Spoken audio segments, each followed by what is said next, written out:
2006 నుంచి తెలుసు. 2006లో మీరు ఒక విజన్ పెట్టుకొని 20 ఇయర్స్లో ముఖ్యమంత్రి చైర్లో 18 ఇయర్స్లో కూర్చున్నారు. సో మీ విజన్ కంప్లీట్ అయింది. ఇప్పుడు తెలంగాణ విజన్ ఏంటి? కమింగ్ 10 ఇయర్స్లో తెలంగాణను ఎలా చూడాలనుకున్నారు? ఒకటి దానికంటే ముందు లైటర్ వేలో నేను ఒకటి అడగాలనుకున్నా. 2006 నుంచి చూస్తున్నాను ఇప్పటి వరకు సేమ్ ఎనర్జీతో ఎలా ఉండగలుగుతున్నారు? ఎక్కడ రేవంత్ రెడ్డి కాస్త డల్ అయిపోయి అలాంటి విజువల్ ఎక్కడ కనపడదు ఎందుకు? ఎలా అంత ఎనర్జీ మెయింటైన్ చేస్తున్నారు?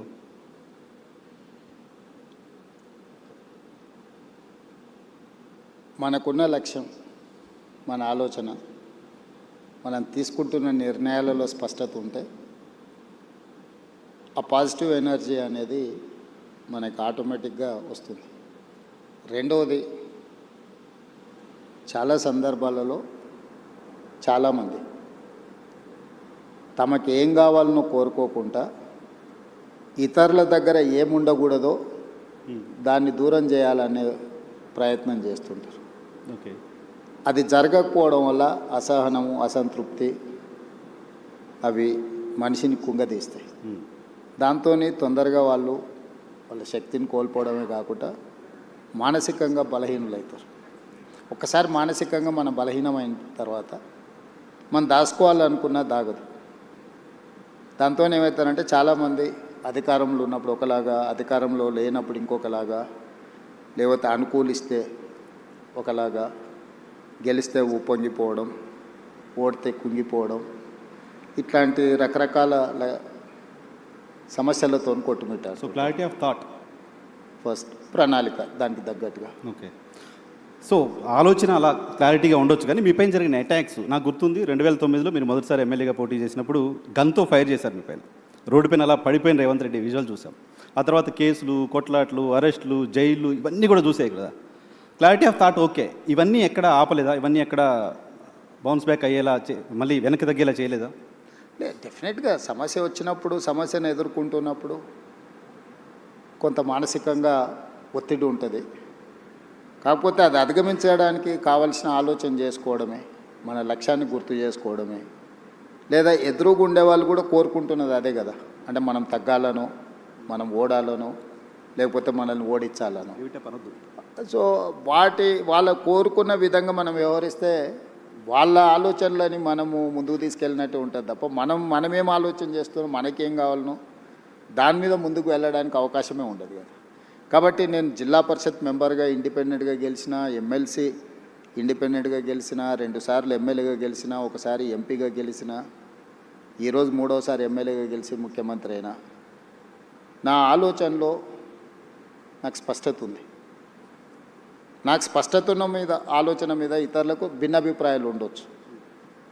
రాజకీయాలలో నేను ఎప్పుడు 100% ప్రజలను ఒప్పించాలనో, 100% మార్కులు సాధించాలను నేను ఎప్పుడు లక్ష్యం చేయను. నా లెక్క పాలిటిక్స్లో 51% ఈజ్ 100%, 49% ఈజ్ 0. నువ్వు గెలవాలంటే 51% చాలు నీకు రాజకీయాలలో. ఈ గేమ్లో ఉన్న రూలే అది. 51%, 61 సీటు వస్తే నువ్వు ప్రభుత్వాన్ని ఏర్పాటు చేస్తావు. 59 సీట్లు వస్తే ఇంటి దగ్గర కూర్చుంటావు. సో 59కి 61కున్న తేడా 2. సో ఇక్కడ మనము 100% ప్రజల్ని మెప్పించాలను, లేదా 100% ప్రజలు మనం చెప్పినట్టే వినాలను మనం కోరుకుంటే మనకు తప్పకుండా డిస్సాటిస్ఫాక్షన్ అనేది మనల్ని చేస్తూనే ఉంటుంది. సో మనం 51% ప్రజలను ఒప్పించడానికి, 51% ప్రజలు మెచ్చే విధంగా పరిపాలన అందిస్తే sometimes that may be 60, that may be 70, 75, 60% first క్లాస్లో పాస్ అయినట్టు, 75% డిస్టింక్షన్ వచ్చినట్టు. ఓకే, ఎట్ ద మ్యాక్స్ నువ్వు పెట్టుకోవాల్సిన ఎఫర్ట్స్ కానీ, లక్ష్యం కానీ 60% నుంచి 75% మధ్యలో నీ నిర్ణయాలను ప్రజలు ఆమోదిస్తే that is the biggest victory.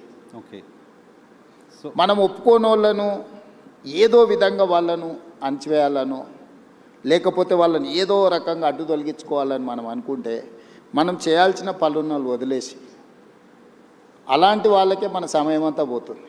So okay, మన ఎనర్జీ అనేది, మన ఆలోచన అనేది మనకేం కావాలనే లక్ష్యం కోసం ఉపయోగించినప్పుడు తప్పకుండా దాని ఫలితాలు వేరే రకంగా ఉంటాయి. ఓకే, సో ఇప్పుడు మీ ఎనర్జీ అంతా తెలంగాణకి ఏం కావాలి, తెలంగాణ ఎలా అభివృద్ధి కావాలి అనే దానిపైన పెట్టారు, రైట్? సో ఏంటి మీ విజన్ ఏంటో ఒకసారి చెప్తారా? కమింగ్ 10 ఇయర్స్ తెలంగాణ ఎలా ఉండబోతోంది? రైజింగ్ తెలంగాణ. నేను మొదటి నుంచి కూడా అంటే జడ్పీటీసీ గెలిచినప్పుడు నేను జూబ్లీ సొసైటీలో ఇక్కడ మేము బోర్డ్ డైరెక్టర్గా ఇక్కడ 27 ఇయర్స్ బ్యాక్ ఈ సొసైటీ నుంచే నేను కిందికి పోయినా.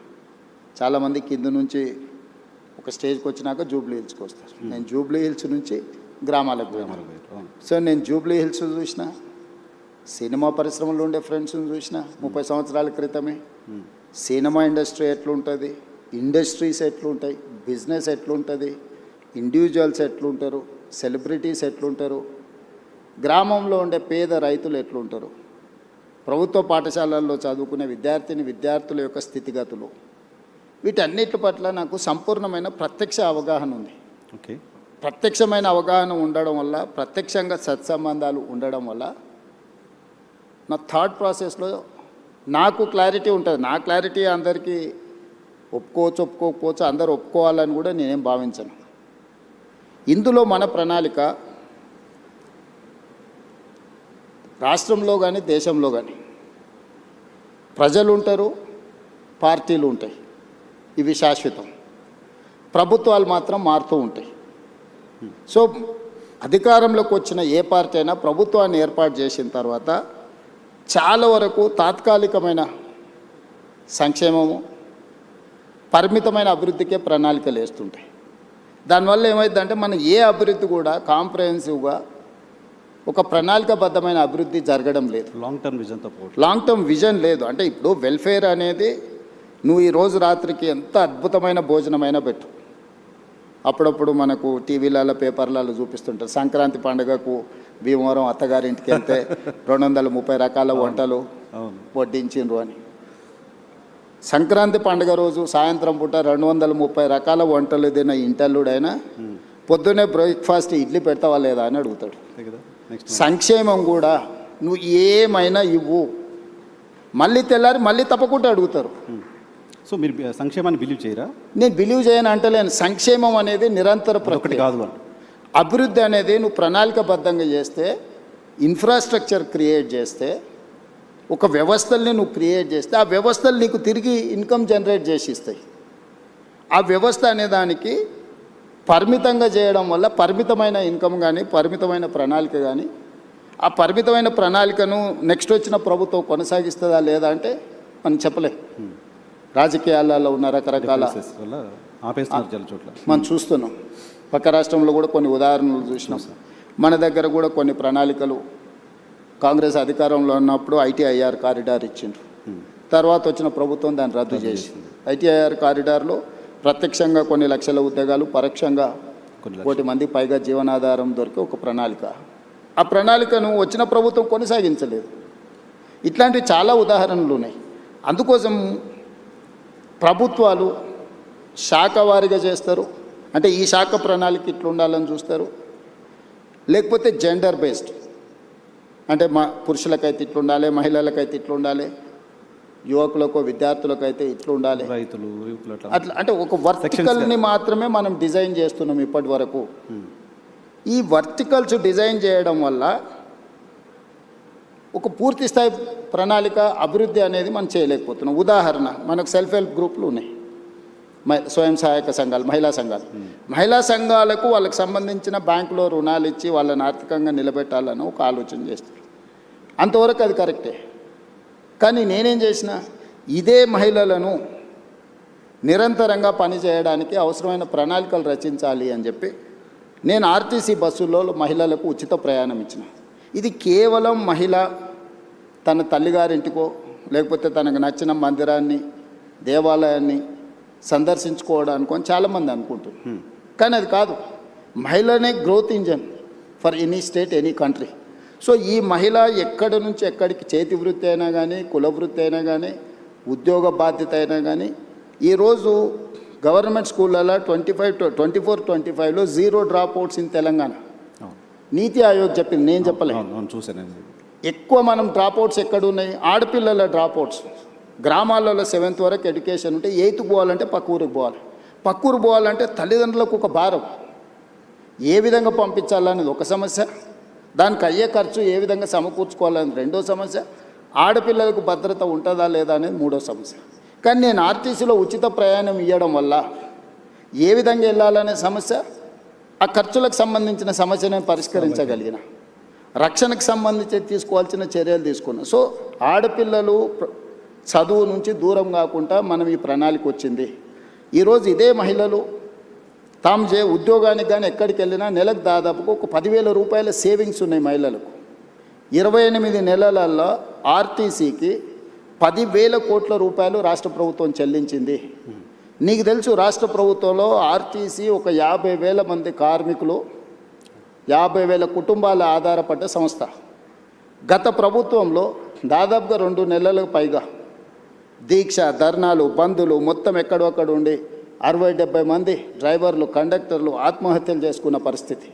దివాలా తీసి ఆర్టీసీ మూసేస్తుండ్రు, ఆర్టీసీని ప్రైవేట్ పరం చేస్తుండ్రు అని ఆ రోజు ఉండే. మీరు కూడా జర్నలిస్ట్గా రిపోర్ట్ చేసి. కానీ ఈరోజు నేను లాభాలకు తీసుకొచ్చిన. ఈరోజు ఆర్టీసీ ప్రాఫిట్ మేకింగ్ ఇన్స్టిట్యూషన్.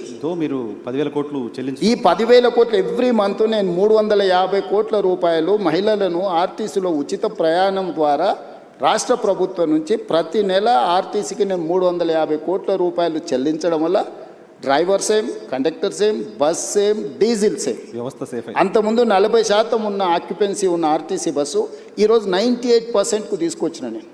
ఏ బస్సు ఖాళీగా పోతలేదు. ఆ ఖాళీగా తిరిగే బస్సులలో మహిళలు ప్రయాణించడం వల్ల ఆర్టీసీకి ఆదాయం రావడమే కాకుండా సంస్థ నిలదొక్కుని ఈరోజు ఆ సంస్థ లాభసాటిగా మారింది.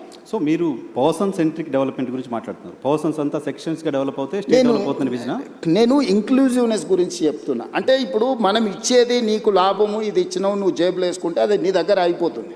కానీ ఒక సంస్థను మహిళలకు ఉచిత ప్రయాణం ఇచ్చినప్పుడు మహిళ వ్యాపారం చేసుకోగలుగుతుంది, చదువుకోగలుగుతుంది, సెల్ఫ్ హెల్ప్ గ్రూప్స్లలో తిరగలుగుతుంది, ఉద్యోగానికి వెళ్ళగలుగుతుంది. 10,000 రూపాయలు ఒక మహిళ సేవింగ్ చేసుకోవడం వల్ల తన పిల్లల్ని చదివించుకోగలుగుతుంది, తన పిల్లల్ని మంచి స్కూళ్ళకు పంపించుకోగలుగుతుంది, పిల్లలకు మంచి బట్టలు కొనుక్కోగలుగుతుంది, కుటుంబాన్ని గౌరవంగా సమాజంలో కుటుంబ గౌరవాన్ని పెంచడానికి మహిళ ప్రయత్నం చేస్తుంది.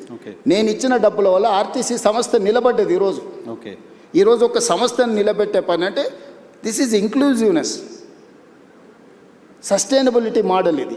అంటే ఒక దగ్గర ఇచ్చే సంక్షేమము దానికే పరిమితం కాబట్టి దానివల్ల ఒక సంస్థ బతుకుతే. ఈరోజు ఆర్టీసీలో గతంలో డీజిల్ బస్సులు ఉండేటివి. Hyderabad, greater Hyderabad core urban region, outer ring road inside 2,053 square కిలోమీటర్లు. This is called core urban region మేము డిఫైన్ చేసినాం. 2,854 ఆర్టీసీ బస్సులు ఉన్నాయి. ఇవన్నీ డీజిల్ మీద ప్రయాణం చేస్తున్నాయి. ఈరోజు ఆర్టీసీ లాభసాటికి ఎప్పుడు వచ్చిందో డీజిల్ బస్సుల వల్ల కాలుష్యం వెదజల్లుతుంది. ప్రతి సంవత్సరం ఆర్టీసీ 10,000 బస్సులు నడిపించడానికి 2,000 కోట్ల రూపాయలు డీజిల్ పర్చేజ్ చేస్తుంది. సో ఇప్పుడు ఈ డీజిల్ బస్సులను అన్నిటిని కూడా మార్చి నేను ఈవీ బస్సులు కొంటున్నా. సిటీలో ఆల్మోస్ట్ ఇప్పటికి 1000 బస్సులు వచ్చినాయి. డిసెంబర్ 9th లోపల ఇంకొక 2,000 బస్సులు తీసుకొచ్చి 3,000 ఆర్టీసీ బస్సులు ఈవీ వెహికల్స్ హైదరాబాద్లో తిప్పడం వల్ల, నేను భవిష్యత్తులో మిగతా బస్సులను కూడా మార్చడం వల్ల ప్రతి సంవత్సరం డీజిల్ మీద పెట్టే ఖర్చు 2,000 కోట్ల రూపాయలని నేను ఈరోజు సేవింగ్ చేయగలుగుతా. ఈ 2,000 కోట్ల సేవింగ్స్తో నేను ఈవీ బస్సులు కొనుక్కోవడమే కాకుండా కాలుష్యాన్ని కూడా నేను నియంత్రించగలుగుతున్నా. సో మీకు ఒక ప్రభుత్వం చేసే ఒక పని తాలూకా ఇంపాక్ట్ మల్టిపుల్గా ఉండాలి అని చెప్తారు. అట్లా చేయాలి. కాంప్రహెన్సివ్ సస్టైనబుల్ మోడల్ అనేది మనము ఎన్నుకోవాలి. ఒక పని, ఒక ప్రయత్నం ఒక దగ్గర సంక్షేమం లాగా కనిపించినా, ఇక్కడ స్పెండింగ్, ఇక్కడ ఖర్చు పెడుతున్నట్టు కనిపించినా అది ఇతర ఆదాయాలను సృష్టించడానికి ప్రణాళికలు ఉండాలి. సో నేను మహిళలకు ఉచిత బస్సు ఇచ్చింది కేవలం మహిళలు ఓట్లు వేయించుకోవడానికి, మహిళలు బస్సులో ప్రయాణం చేయడానికి ఇచ్చేసిండే రేవంత్ రెడ్డి అని చూస్తున్నాను. నేనేం చెప్తున్నా, ఒక మహిళ కులవృత్తి కానీ, చేతి వృత్తి కానీ, ఉద్యోగం కానీ, ఉపాధి కానీ, చదువు కానీ వీటన్నిటికీ తనకు ఒక శక్తిని ఇస్తున్నా. సో అది ఓకే, మహిళలకు సంబంధించి సరే, దానికి సంబంధించిన ఇంపాక్ట్ మీరు అంతా చెప్పారు. ఓకే, బట్ 1 ట్రిలియన్ ఎకాడమీ నేను చేస్తాను 34 వరకు అని చెప్పి మీరు ఒక మాట మాట్లాడుతున్నారు కంటిన్యూస్గా. మొత్తం దేశ జీడీపీలో 10% మేము కాంట్రిబ్యూట్ చేయాలనుకుంటున్నామని చెప్తున్నారు. సో దీంతో సాధ్యమవుతుందా? ఇంకేదో పెద్ద పెద్ద పెట్టుబడులు రావాల్సిన అవసరం ఉంటుంది, ఇంకా చాలా చేయాల్సిన అవసరం. Yes YNR, I do agree. నేను ఇంతకు నీకు ప్రారంభంలోనే చెప్పిన, ఒక శాఖకు సంబంధించో ఒక చిన్న ఏరియాకి సంబంధించో మనం డిజైన్ చేస్తున్నాం. కార్పొరేట్ కంపెనీస్ కూడా వాళ్ళు కూడా వాళ్ళ ఫైనాన్షియల్ ఎట్లా ఉండాలి, ఫ్యూచర్ ఎక్స్పాన్షన్ ఎట్లా ఉండాలి, దాని రిసోర్సెస్ ఎట్లా ఉండాలా, దాన్ని మినిమం ఎక్స్పెండిచర్ మ్యాక్సిమం ప్రాఫిట్ ఎట్లా ఉండాలి, ఎట్లయితే ప్రణాళిక చేస్తారో రాష్ట్రాలకు కూడా ప్రణాళిక ఉండాలి. నేను ఓపెనింగ్ రిమార్క్స్లో చెప్పిన, ప్రజలు ఉంటారు, పార్టీలు ఉంటాయి, ప్రభుత్వాలు మారుతూ ఉంటాయి. మారిన ప్రభుత్వానికి భవిష్యత్తు పట్ల ఒక స్పష్టత ఉండాలి. ఆ స్పష్టతనే ప్రణాళిక రూపంలో మనం రచించుకోవాలి. ఇప్పటివరకు భారతదేశంలో ఏ రాష్ట్రానికి కూడా కాంప్రహెన్సివ్ డిజైన్ అనేది లేదు, కాంప్రహెన్సివ్ పాలసీ లేదు. అందుకే నేను తెలంగాణ రాష్ట్ర ముఖ్యమంత్రిగా బాధ్యతలు చేపట్టిన తర్వాత నా 17 years అపోజిషన్ ఎక్స్పీరియన్స్, నేను జడ్పీటీసీ ప్రతిపక్షంలోనే, ఎమ్మెల్సీ ప్రతిపక్షమే, ఎమ్మెల్యే ప్రతిపక్షమే, ఎంపీ ప్రతిపక్షం. ముఖ్యమంత్రి అయ్యే వరకు అంత ప్రతిపక్షం. 17 yearsలో నేను ముఖ్యమంత్రి అయ్యే వరకు నేను ప్రతిపక్షంలో ఉన్నా. ఏ రోజు కూడా అధికారంలో లేను, అధికార పార్టీలో కూడా లేను. కానీ 17 సంవత్సరాల సుదీర్ఘ నా ప్రతిపక్షంలో ఉన్న నాకున్న అనుభవం, సమస్యలు చూసిన కోణం, సమస్యల్ని ప్రత్యక్షంగా ఏ విధంగా పరిష్కరించవచ్చు అన్న ఉన్న ఆలోచనతోని తెలంగాణ కోసం ఒక పాలసీ డాక్యుమెంట్ని తయారు చేసి, ఆ పాలసీ డాక్యుమెంట్ పేరే తెలంగాణ రైజింగ్ 2047. ఈ పాలసీ డాక్యుమెంట్ ఉండాలన్నది నా ఆలోచన.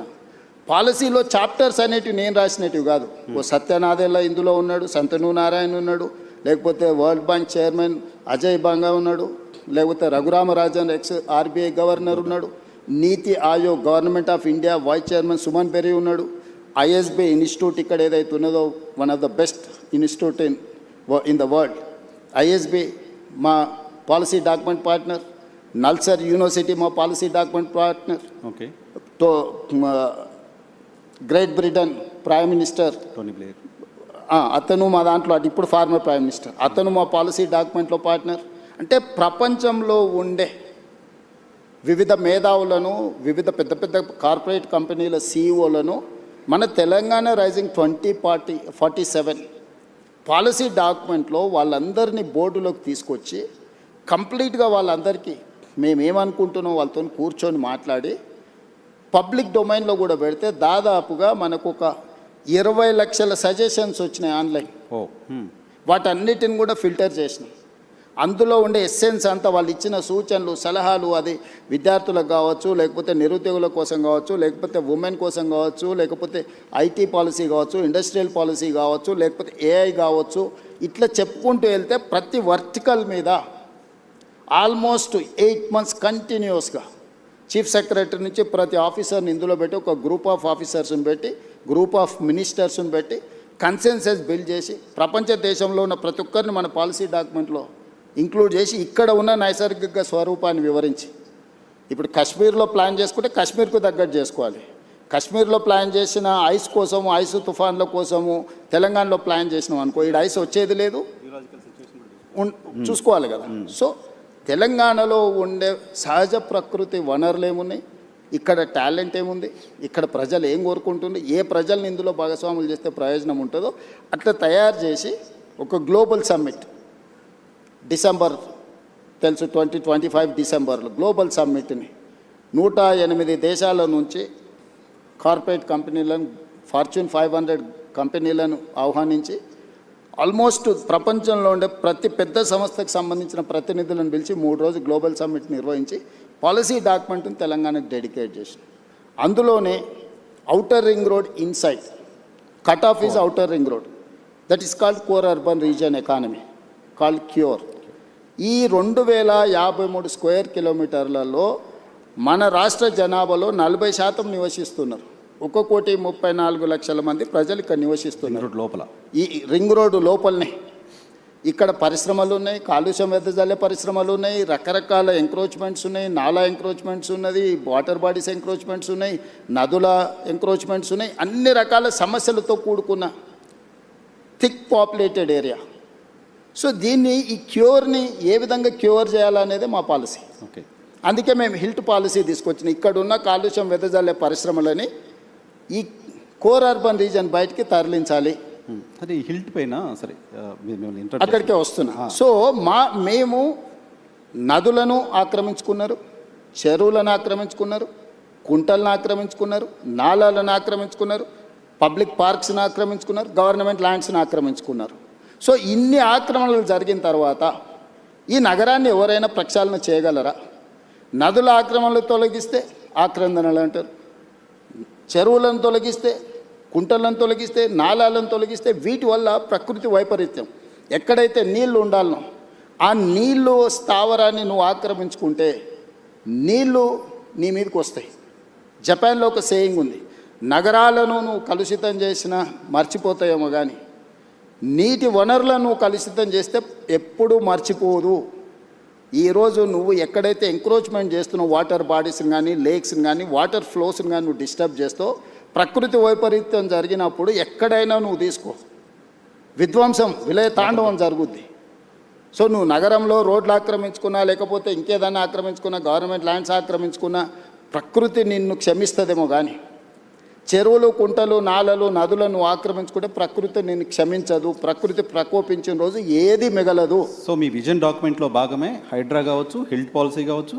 ఎస్, నేను తీసుకొచ్చిన ఏ పాలసీ కూడా ఈ నగరాన్ని ఒక ఆపరేషన్ చేస్తున్నప్పుడు పేషెంట్కి మత్తు ఇచ్చి ఆపరేషన్ చేస్తారు కదా, బట్ మీరు జనాలు మెంటల్గా ప్రిపేర్ చేయకుండా మీ విజన్ ఏంటో ప్రాపర్గా చెప్పకుండా అలా చేయడం అలా చేశారు. చాలామంది ఆక్రదనలు, ఇంట్లో బట్టలు తీసుకోవడానికి కూడా అవకాశం లేకుండా కూర్చొని ఇటువంటి ఒక విమర్శను ప్రభుత్వం ఫేస్ చేయడం ఉంది. డెఫినెట్గా ఉంది. ఇంప్లిమెంట్ చేసేటప్పుడు వార్ జరిగినప్పుడు అందరు సైనికులే చచ్చిపోరు. యుద్ధం జరిగినప్పుడు కొంతమంది అమాయకులు కూడా చచ్చిపోతారు. అట్లని ఎవరు యుద్ధం ఆపరు. బాంబు వేయకుంటే ఇటు సివిలియన్ ఉన్నాడా, ఇటు సైన్యం ఉందా, ఇది చూస్తారా. యుద్ధం జరిగినప్పుడు యుద్ధం అనేది యుద్ధ నీతే అట్లాంటిది. నెలల కొద్ది సంవత్సరాల కొద్ది మేము స్పష్టంగా చెప్తున్నాం, ఇక్కడ ఆక్రమించుకున్నారు, నోటీసులు ఇస్తున్నాం, చెప్తున్నాం. సంస్కరణ యుద్ధం అవుతుందా? ఇప్పుడు జరుగుతూ ఉంది కదా సంస్కరణలు అనేది. ఇప్పుడు యుద్ధం లాంటిదే. ఈరోజు నేను ఆక్రమించుకున్న చెరువులు ఎవరు? ఆక్రమణదారులే కదా. నేను వెళ్ళి ఒక కాలనీ జూబ్లీ హిల్స్ను డిమాలిష్ చేసి నేనేం చెరువు కడతా అంటలేనే. దుర్గం చెరువును ఆక్రమించుకుంటే అవి తొలగిస్తున్నా. మీరు ఎన్కన్వెన్షన్ చేసినప్పుడు ప్రభుత్వం చాలా మంది చప్పట్లు. నేను అదే చెప్తున్నా. 3 ఎకరాలు ఇప్పుడు మనం ఈడ చర్చిస్తే బాగుండదు, ఎందుకంటే అతను వాలంటీర్గా ముందుకు వచ్చి సరెండర్ చేసిన తర్వాత అది వేరే విషయం. ఒక సెలబ్రిటీ ప్రజలకు అందరికి ఆదర్శంగా ఉండే వ్యక్తులు తుమ్మిడికుంటను మొత్తం ఆక్రమించుకొని ఫంక్షన్ హాల్ కట్టుకుంటుంటే రెగ్యులర్గా మనం అందులో ఫంక్షన్ చేసుకుంటున్నాం. ఆ నీళ్ళు ఎక్కడికి వెళ్తున్నాయి? కాలనీల మీదకి వస్తున్నాయి. కానీ విజన్ డాక్యుమెంట్ని అమలు చేస్తున్న క్రమంలో పొలిటికల్గా కూడా మీరు పొలిటికల్ పార్టీ రిప్రజెంటేటివ్ రేపు మళ్ళీ 51% మీకు అన్నట్టు కావాలి, చూసుకోవాల్సిన అవసరం ఉందా? ఎస్, నేను ఒప్పుకుంటా. కానీ ఏది నా కోసం చేస్తలేను, నా ఇంటి కోసం చేస్తలేను. నేను ఈ సమాజం కోసం, భవిష్యత్ తరాల కోసం చేస్తున్నాను. కొంతిట్లయినా నేను భరిస్తా. నా స్వార్థం కోసం నేను పార్కుని, కేబీఆర్ పార్కు కబ్జా పెట్టుకుంటే తిడితే అది తప్పు. లేకపోతే రోడ్డును ఆక్రమించి నేను ఏదన్నా సొంతానికి చేసుకుంటే అది తప్పు. లేకపోతే పలానా గవర్నమెంట్ ల్యాండ్ ఆక్రమించి నా మిత్రుడికి ఎదురుగానే బదిలీ చేస్తే నా తప్పు. నేను చేస్తున్న నదుల ఆక్రమణ తొలగిస్తున్నా. తిట్టుకుంటే తిట్టుకుంటాడు. నేను ఎవరి కోసం చేస్తున్నా? నా ఇంటికి తీసుకెళ్ళడానికి చేస్తలేని ఈ ప్రజల కోసం చేస్తున్నా. నది ఇప్పుడు మూసీ నది ఉంది, గోదావరి నది ఉంది, కృష్ణా నది ఉంది. దుర్మార్గంగా దాన్ని చెరబట్టి మేము విధ్వంసం చేస్తాము అని అంటే, ఆ విధ్వంసం చేసేటోని నేను అడ్డు తొలగిస్తే నన్ను తిడతారు. తిట్టని డెఫినెట్గా తిడతారు. బెనిఫిషియర్సు వాళ్ళ వెనకాల ఉన్నోళ్ళు తిడతారు. ఇప్పుడు చెరువులు, ఎన్ని చెరువులు నేను చేసినా, ఇప్పుడు బతుకమ్మ కుంట మీరు పోయి చూడండి. ఈరోజు బతుకమ్మ కుంట ఆక్రమించుకున్నాను ఏ పార్టీ నాయకుడు? ఆ నాయకులకు హెలికాప్టర్లో ఆ కుంటను ఆక్రమించుకోవడానికి సహకరించినందుకు గులాబీ పూలు వెదజల్లిండి హెలికాప్టర్లో. ఎక్కడి నుంచి వచ్చింది ఆ సొమ్ము? బతుకమ్మ కుంట ఆక్రమించుకొని 10 ఎకరాలు అమ్ముకుంటే ఆ సొమ్ము వచ్చింది. ఆయన వాళ్ళకు గొప్ప నాయకుడు. నేను అది తొలగించేసి కొట్టేసి బతుకమ్మ కుంటను నేను రిస్టోర్ చేసిన. దాని పేరే బతుకమ్మ కుంట. అది డెఫినెట్గా అచీవ్మెంట్గానే చూడాలి. తుమ్మిడికుంట కావచ్చు, లేకపోతే నల్లజరు కుకట్పల్లిలో కావచ్చు, గుమ్రక్దావ్లా కావచ్చు. గుమ్రక్దావ్లా ఇప్పుడు ఒకప్పుడు నిజాం ఉన్నప్పుడు తాగడానికి నీళ్ళ నుంచి మొత్తం అక్కడి నుంచే తీసుకెళ్ళి కంప్లీట్గా ఆక్రమించుకున్నారు. నేను పొలిటికల్ ఎవరిని స్పేర్ చేయలే. అక్కడ ఎంఐఎం లీడర్స్ అబ్జెక్షన్ చేసారు, ఇక్కడికి వస్తే బీఆర్ఎస్ లీడర్లు అబ్జెక్షన్ చేసారు, ఇంకొక దగ్గరకు వస్తే కుక్కట్పల్లిలో ఇంకొకరు అబ్జెక్షన్ చేసారు, అందరు తిట్టారు. మీరు బీఆర్ఎస్కో ఎంఐఎంకో ఎవరికో ఆన్సర్ చేయాల్సిన అవసరం లేదు. కానీ పేదవాళ్ళు ఎవరైతే ఇబ్బంది పడుతున్నారో కొన్ని విజువల్స్ చూస్తే బాధ అనిపిస్తుంది. ఎస్, డెఫినెట్గా వాళ్ళకి హోప్ ఎవరు? మీరే ఇంకా ఎవరు కాదు కదా. వాళ్ళకి హోప్ నేనే వాళ్ళకి ఏమన్నా న్యాయం చేస్తా అని నమ్మకంతోనే నన్ను ముఖ్యమంత్రి చేశాను. అందుకే వాళ్ళకి డబుల్ బెడ్ ఇండ్లు ఆఫర్ ఇచ్చిన, మంచి వాళ్ళ పిల్లలకు స్కూల్ ఆఫర్ ఇచ్చిన, వాళ్ళకి కావాల్సిన సహాయం అందిస్తా అని చెప్పిన. నేను నిస్సహాయాన్ని ఎక్కడ? నువ్వు ఆక్రమించుకున్న చెరువులు మాత్రమే నేను ఉంటా అంటే నేను నిస్సహాయాన్ని. ఓకే, నేను స్పష్టంగా చెప్తున్నా. మూసీ నదిని ఆక్రమించుకున్న వాళ్ళకి నేను క్లియర్గా చెప్తున్నారు, మీకు ఇల్లు కట్టిస్తా, స్కూల్ కట్టిస్తా, హాస్పిటల్ కట్టిస్తా, మీకు ఆర్థిక సహాయాన్ని అందిస్తా, మీరు వ్యాపారం చేసుకోండి, మీ పిల్లల్ని చదివించుకోండి, వాళ్ళ భవిష్యత్తు తీర్చిదిద్దుకోండి, ప్రభుత్వం ఉదారంగా ముందుకు వచ్చి మిమ్మల్ని ఆదుకుంటుందని చెప్తే లేదు మేము మూసీలనే ఉంటాము అని వాళ్ళని కొంతమంది పరోక్షంగా ప్రోత్సహిస్తారు. ఓకే, నేను అది కూడా చెప్పిన. అదే ఏరియాలో మీకు ఉద్యోగ ఉపాధి అవకాశాలు ఉంటే ప్రభుత్వ భూమి తీసి మీకు ఇండ్లు కట్టిస్తానే స్వామి. ఆ ఏరియాలో మీరు అక్కడి నుంచి ఎక్కడికో కూడా తరలించండి మిమ్మల్ని. ఏ ఏరియాలో అయితే మూసీ నదిలో ఎవరు మూసీలో బతకాలని కోరుకోరు. ఈరోజు వైఎన్ఆర్ నిన్న ఒక క్వశ్చన్ అడుగుతా. గంగా పేరు మీద, యమునా పేరు మీద, సరస్వతి పేరు మీద, ఇట్లాంటి గోదావరి పేరు మీద, కావేరి పేరు మీద, కృష్ణా పేరు మీద, అన్ని నదుల పేర్ల మీద ఆడపిల్లలు పెట్టుకున్నారా తల్లిదండ్రులు? ఏ తల్లిదండ్రులైనా మూసీ పేరు పెట్టుకున్నారా? మూసీ కూడా నదే కదా. మూసీ నది బిడ్డ పేరు ఎవరైనా పెట్టుకున్నారా? ఎందుకు? పొల్యూటెడ్ మూసి అంటేనే మురికి పర్యాయ పదంగా మార్చిండ్రు. దీనికి కారణం ఎవరు? గత పాలకులు కాదా? మూసి కూడా గొప్పగా ఉండాలని నేను స్వప్నం, నా కళ. నేను గొప్ప నదిని నేను ఈ నగరానికి ఇవ్వాలనుకుంటున్నా. నేరం ఎట్లయిద్ది? ఓకే, గతంలో ఎవరు చేసినా నేరమే, ఇప్పుడు సో కరెక్ట్ ఇప్పుడు ఆ నేరాన్ని సరిదిద్దాలనుకుంటున్నా. నేనేమంటున్నా అంటే నేరం జరిగింది కదా అని చూసి చూడనట్టు నేను వదిలేదలుచుకోలేదు నర్సింగ్. నేను ఒక గ్రామీణ ప్రాంతం నుంచి వచ్చిన, వ్యవసాయ కుటుంబం నుంచి వచ్చిన, నాకు మంచి తెలుసు, చెడు తెలుసు, విచక్షణ ఉంది నాకు. పేదల సమస్యలను చూడడానికి అమెరికాలో చదువుకొచ్చుకున్నాం అని గొప్పగా చెప్పుకునేటోళ్లకు బెంచ్ కారులో పోయి చూడడానికి ఎక్స్కర్షన్ లాంటిది పేదరికం. ఎక్కడైతే పేదరికం ఉంటుందో ఆ పేదరికంలోనే, ఆ ప్రాంతంలోనే పుట్టి ఆ పేదరికాన్ని చూసుకుంటే నేను ఇక్కడికి వచ్చిన. నాకు పేదరికం గురించి, పేదల గురించి ఎవ్వరు చెప్పాల్సిన పని లేదు. నేను పుట్టి పెరిగిందే, నేను పేదవాడిని అని కూడా చెప్పట్లేదు. చూశారు కదా గ్రామీణ ప్రాంతాల్లో పేదరికం ఎలా ఉంటుంది. మేము భూములు ఉన్నాము, అన్నీ మేము ఆర్థికంగా ఉన్నాం, కానీ మా చుట్టూతున్నది పేదలే కదా. వాళ్ళతోనే కలిసి బతుకొచ్చినాం కదా, మేము వాళ్ళతోనే పెరిగినాం కదా. ఓకే, ఎంప్లాయ్మెంట్ కూడా గడిచిన ఎన్నికల్లో మిమ్మల్ని మీరు రాష్ట్రం అంతా, తెలుగుదేశంలో ఉన్న, కాంగ్రెస్ పార్టీలో ఉన్న రాష్ట్రం అంతా చాలా పర్యటనలు చేశారు, చాలా మందికి చేయగలిపి ఉంటారు. మీరు ఎవరో తెలియని వాళ్ళు, మేము చూడని వాళ్ళు కూడా రేవంత్ అన్న వస్తే ఉద్యోగాలు వస్తాయనే ఆశతో చాలామంది నిరుద్యోగులు ఓట్లేశారు. సో ఇప్పుడు ఒక స్కిల్ యూనివర్సిటీ అనేది తీసుకొచ్చారు. స్కిల్ యూనివర్సిటీ ఏ రకంగా గేమ్ చేంజర్ అవుతుంది ఎంప్లాయ్మెంట్లో తెలంగాణకి? సో నేను ఇప్పుడు నీ క్యూర్ మాత్రమే చెప్పిన. Outer ring road inside 160 kilometre radius ఉన్నది, మధ్యలో ఉన్నది క్యూర్. ఇది 2053 కిలోమీటర్స్, 1,34 lakh పాపులేషన్. ఇప్పుడు రీజనల్ రింగ్ రోడ్ ఏర్పాటు చేసుకోబోతున్నాం మనం, 360 kilometres. Outer ring road outside, regional ring road inside, PURE peri urban region economy. ఇక్కడ పరిశ్రమలు, ఇన్ఫ్రాస్ట్రక్చర్ క్రియేట్ చేయాలని పెట్టుకున్నాం. మేము నగరాల్లో నిర్మించదలుచుకున్నాం, పరిశ్రమల కోసం ఇప్పుడు ఇక్కడ నుంచి తరలించే పరిశ్రమలకు అక్కడ ఇవ్వదలుచుకున్నాం. మన దగ్గర చదువుకున్న నిరుద్యోగులకు సాంకేతిక నైపుణ్యాన్ని నేర్పి ఉద్యోగ ఉపాధి అవకాశాలు ఇవ్వదలుచుకున్నాం. ఇలా జీసీసీ సెంటర్స్ వచ్చినా, డేటా సెంటర్స్ వచ్చినా, ఐటీ సంస్థలు వచ్చినా, ఇతర పరిశ్రమలు వచ్చినా, వీటన్నిటినీ పెరీ అర్బన్ రీజియన్ ఎకానమీలో మనం అంటే ఇక్కడ ఫెసిలిటేట్ చేయదలుచుకున్నాం. Regional ring road outside అది ఆల్మోస్ట్ ఒక 10,000 స్క్వేర్ కిలోమీటర్స్ ఉంది peri urban. Regional ring road outside Telangana ఇంకొక 1,00,000 స్క్వేర్ కిలోమీటర్లు ఉంది. అంటే తెలంగాణ మొత్తం 1,12,000 స్క్వేర్ కిలోమీటర్లు ఉంటే 2,000 స్క్వేర్ కిలోమీటర్లు ఏమో క్యూర్ కింద తీసుకున్నాం, 10,000 స్క్వేర్ కిలోమీటర్లు ప్యూర్ కింద తీసుకున్నాం, 1,00,000 square kilometre RARE rural agricultural region economy. So కంప్లీట్గా ఒక్కటేమో సర్వీస్ సెక్టర్, రెండవది మ్యానుఫ్యాక్చరింగ్ సెక్టర్, మూడవది అగ్రికల్చర్ సెక్టర్. సో తెలంగాణ రాష్ట్రానికి రాబోయే 100 సంవత్సరాలకు అవసరమైన ఒక ప్రణాళికను, ఒక పాలసీ డాక్యుమెంట్ను తెలంగాణ రైజింగ్ 2047 అని ఈ దేశంలోనే మొట్టమొదటిసారి తెలంగాణ రాష్ట్రం అడాప్ట్ చేసుకున్నది. మేము ఆ పాలసీని ఎగ్జిక్యూట్ చేయడానికి ప్రయత్నం చేస్తున్నాం, రోడ్ మ్యాప్ వేస్తున్నా నేను. ఈరోజు ఫ్యూచర్ సిటీ 30,000 ఎకరాలలో ఒక కొత్త నగరాన్ని నిర్మించాలనుకుంటున్నాం. ఇప్పటివరకు ఈ దేశంలో కొత్త నగరం కోసం ఎవరైనా ఆలోచన చేసారా? ఓ ఫైనాన్షియల్ డిస్ట్రిక్ట్ అనో, నాలెడ్జ్ పార్క్ అనో, ఒక 400 ఎకరాలు 500 ఎకరాలు కాలనీలు కట్టిండ్రు. కానీ కాంప్రహెన్సివ్ ఒక సిటీ, న్యూయార్క్ సిటీతోనో, లేకపోతే జపాన్ టోక్యోతోనో, లేకపోతే సింగపూర్తోనో, సౌత్ కొరియాలో ఒక సిటీతోనో కంపేర్ చేసే సిటీ భారతదేశంలో ఎవరైనా నిర్మించారా? ఆలోచన చేసింది. సిటీ నిర్మాణం అనేది సాధ్యమవుతుందా? సిటీని ఒక ప్రభుత్వం నిర్మించగలుగుతుందా? 100%. మనం ట్రంక్ ఇన్ఫ్రాస్ట్రక్చర్ క్రియేట్ చేస్తే hundreds of thousands of builders are ready to construct. మనం చేయాల్సిన పని అది కాదు, మనం ట్రంక్ ఇన్ఫ్రాస్ట్రక్చర్ చేయాలి, కనెక్టివిటీ చేయాలి, మెట్రో కనెక్టివిటీ ఇవ్వు, నేషనల్ హైవేస్ ఇవ్వు, పోర్ట్ కనెక్టివిటీ ఇవ్వు, ఎయిర్పోర్ట్ కనెక్టివిటీ ఇవ్వు. ఇది మాత్రమే ప్రభుత్వం చేయాలి. అంటే ఒక ఏరియాని ఇయర్ మార్క్ చేసి, ల్యాండ్ అక్వైర్ చేసి, ఎకో సిస్టమ్ మనం డెవలప్ చేస్తే సిటీలు నిర్మించడానికి, లక్షల కోట్లు పెట్టుబడులు పెట్టడానికి, దాన్నే వ్యాపారంగా మార్చుకొని సిటీని అభివృద్ధి చేయడానికి చాలామంది రెడీ ఉన్నారు. ఇప్పుడు ఫైనాన్షియల్ డిస్ట్రిక్ట్ ఉంది, మొత్తం ప్రభుత్వం కట్టలేదే. ప్రభుత్వం ఏం కట్టింది? ఇది ఫైనాన్షియల్ డిస్ట్రిక్ట్, ఇక్కడ వచ్చి పెట్టుబడి పెట్టండి అన్నారు, వాళ్ళకి ఇన్సెంటివ్స్ ఇచ్చిండ్రు.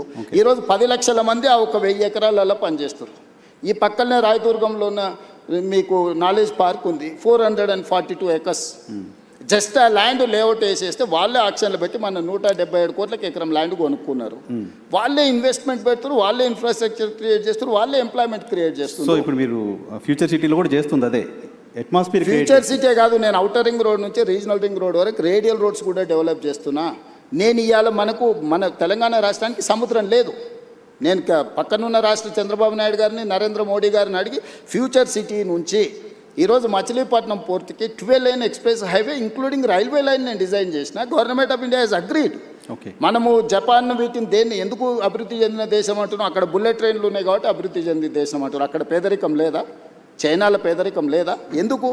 2 అవర్స్లో ఎక్కడికైనా చేర్చుకునేది. ఈరోజు కేంద్ర ప్రభుత్వం 7 బుల్లెట్ ట్రైన్లు ఇస్తే 7లో 3 నేను తెలంగాణ రాష్ట్రానికి తీసుకొచ్చిన. ఈరోజు శంషాబాద్ని ఒక హబ్గా చేసి శంషాబాద్ బెంగళూరు, శంషాబాద్ చెన్నై వయా అమరావతి, శంషాబాద్ ముంబై వయా పూణే.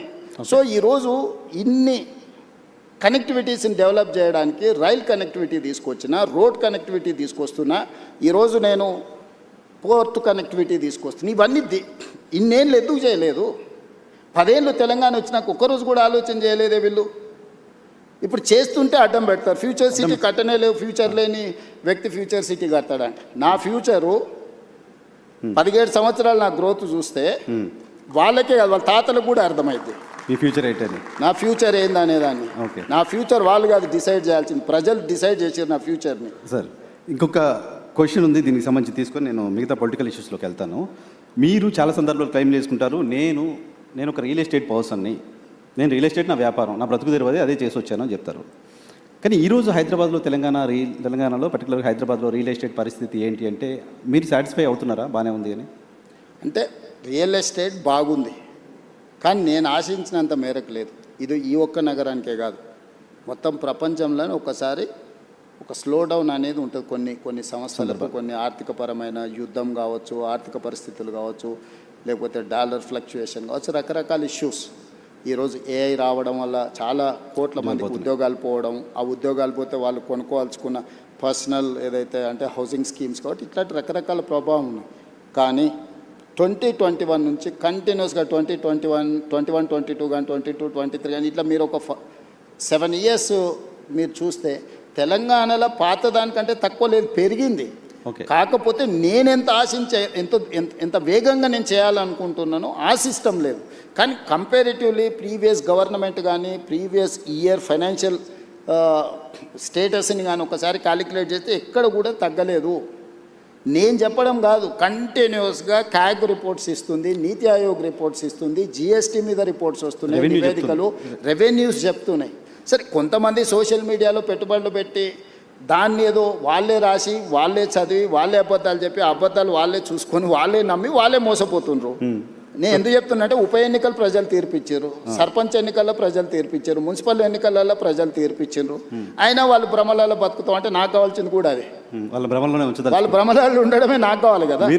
నా పని సులువు అవుతుంది చేసేదాన్ని. నేను ఎప్పుడు రియాలిటీలోనే ఉంటా వైఎన్ఆర్. నీకు తెలుసు కదా బాగా, నీకు 20 సంవత్సరాల నుంచి అయితే నన్ను చూస్తున్నావు కదా. నాకు వాస్తవం అనేది వినడం నాకు ఇష్టం. వాస్తవ పరిస్థితుల మధ్యలోనే నేను ఉంటా. నేను ఊహాజనితమైన ప్రపంచంలో నేను ఉండను. ఎవరైనా ఊహించుకుంటే అది వాళ్ళ తప్పు. ఇప్పుడు వాళ్ళకి రకరకాల కోరికలు అంటే వారసత్వ సంపద కింద, వారసత్వంలోనే విరాసత్ అంటారు తెలంగాణలో. అంటే పోలీస్ పటేలు ఉన్నప్పుడు విరాసత్ కింద వచ్చేది. మా ముత్తాత పోలీస్ పటేలు, అది మా తాతకు వచ్చింది, ఇంట్లో పెద్దోడు కాబట్టి. ఆ తాత నుంచి మా నాయనకు వచ్చింది, మా నాయన నుంచి ఎన్టీఆర్ వచ్చి తొలగించాడు. మా నాయనకు ఉన్నప్పుడు కూడా మా అన్నదమ్ములలో పెద్దోడికి వస్తుందని మేము అనుకున్నాం. విరాసత్తులు వస్తాయి, ఆస్తులు కూడా వస్తాయి. సో విరాసత్తులో నాకు ముఖ్యమంత్రి వస్తాయని కొంతమంది పాపం కలలుగా అన్నారు. వాళ్ళ కళలు చెదిరిపోయే రకాల దుఃఖంలో ఉన్నారు. ఇలా నేను అన్ని వదిలేసి ఈగల్ ఫోర్స్ అని ఒక సంస్థను తీసుకున్నాను డ్రగ్స్ని కంట్రోల్ చేయడానికి. చిన్న చిన్న స్కూళ్ళ ముందర కూడా గంజాయి చాక్లెట్లు కంగ్రాచులేట్ చేస్తున్నాను సార్. డ్రగ్స్ పైన మీరు చేస్తున్న పోరాటం డెఫినెట్గా అప్రిషియేట్ చేయాలి. దాని మీద కూడా ఆరోపణలు. మీ ఫామ్ హౌస్లలో పార్టీలు చేసుకుంటే డ్రగ్స్తో దొరికితే అభినందించాల్సింది పోయి నన్ను తిడతారని. మేము ఫామ్ హౌస్లో దీపావళి పండుగ నాడు మేము డ్రగ్స్ పార్టీ చేసుకుంటే నువ్వు వచ్చి పట్టుకుంటావు అని. దీపావళి పండుగ నాడు చిచ్చుబుడ్ల పండుగ చేసుకోవాలనా? దీపావళి పండుగ దేం పండుగ? చిచ్చుబుడ్ల పండుగ. అవునా? నువ్వు చిచ్చుబుడ్లు కాలిస్తే బాగానే ఉంటాయి, కానీ సారా బుడ్లు పెట్టుకుంటాం, మేము గంజాయి కొడతాం, మేము కొకైన్ హెరాయిన్ తెచ్చి పీల్చుతామని అంటే ఎట్లా చూస్తూ ఊరుకోవాలి నర్సింగ్? నేను ఎవరి కోసం చేస్తున్నది? ఇప్పుడు నదులను ఆక్రమించిన వాళ్ళని తొలగించినా, చెరువులను తొలగించినా, కుంటలు తొలగించినా, నాళ్ళను తొలగించినా నాకు వచ్చేది ఏం లేదు, భవిష్యత్ తరాలకు ఇస్తున్నా. నేను కూడా వాళ్ళతో చేరితే నాకెక్కువ లాభము. విజన్ డాక్యుమెంట్లో భాగంగా తెలంగాణ సేమ్ డ్రగ్స్ విషయంలో కూడా ఇవాళ నాకు కొన్ని కేసెస్ నాకు తెలుసు.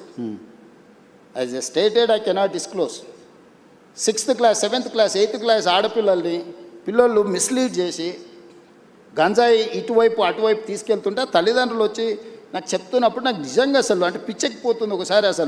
అసలు దీన్ని ఎరాడికేట్ చేయడానికి ఏం చేయాలన్నంత కోపం ఉంది నాకు. నేను దాన్ని చేస్తే కూడా అది కూడా ఈ దేశానికే మనం ఒక రోల్ మోడల్ డ్రగ్స్ రిలేటెడ్ దీంట్లో నేను కంప్లీట్గా ఒక వ్యవస్థనే ఏర్పాటు చేసిన.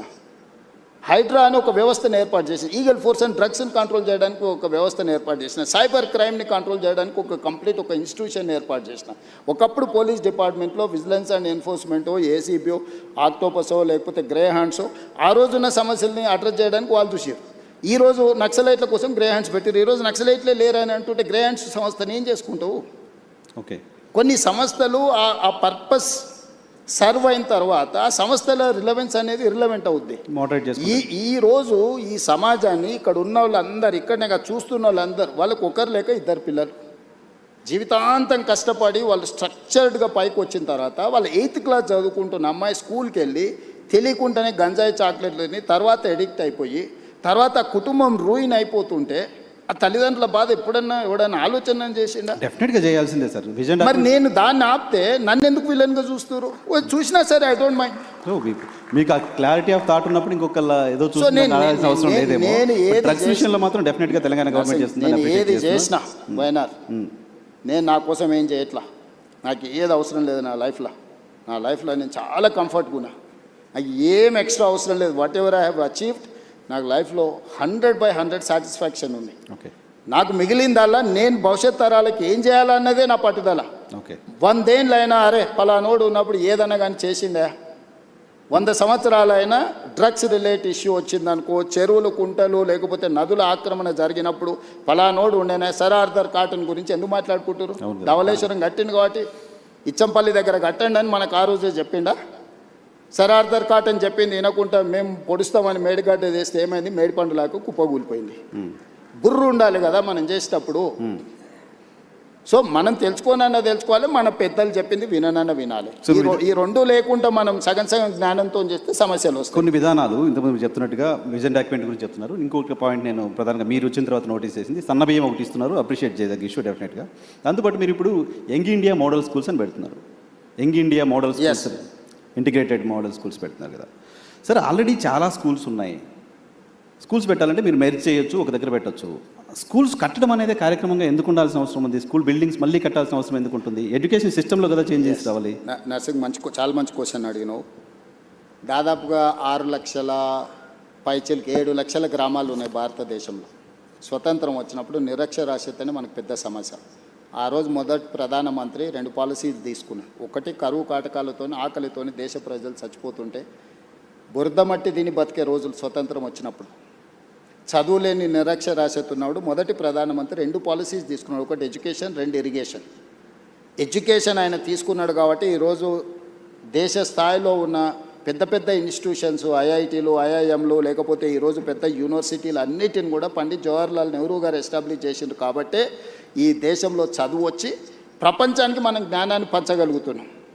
రెండోది ఆయన ఇరిగేషన్ తీసుకోవడం కాబట్టి ఈ రోజున్న నాగార్జున సాగర్, శ్రీశైలం, శ్రీరామ్ సాగర్ ఎవరు కట్టిండ్రు? పండిత్ జవహర్లాల్ నెహ్రూ కట్టిండు. కాలువలు ఉన్న కాలువలలో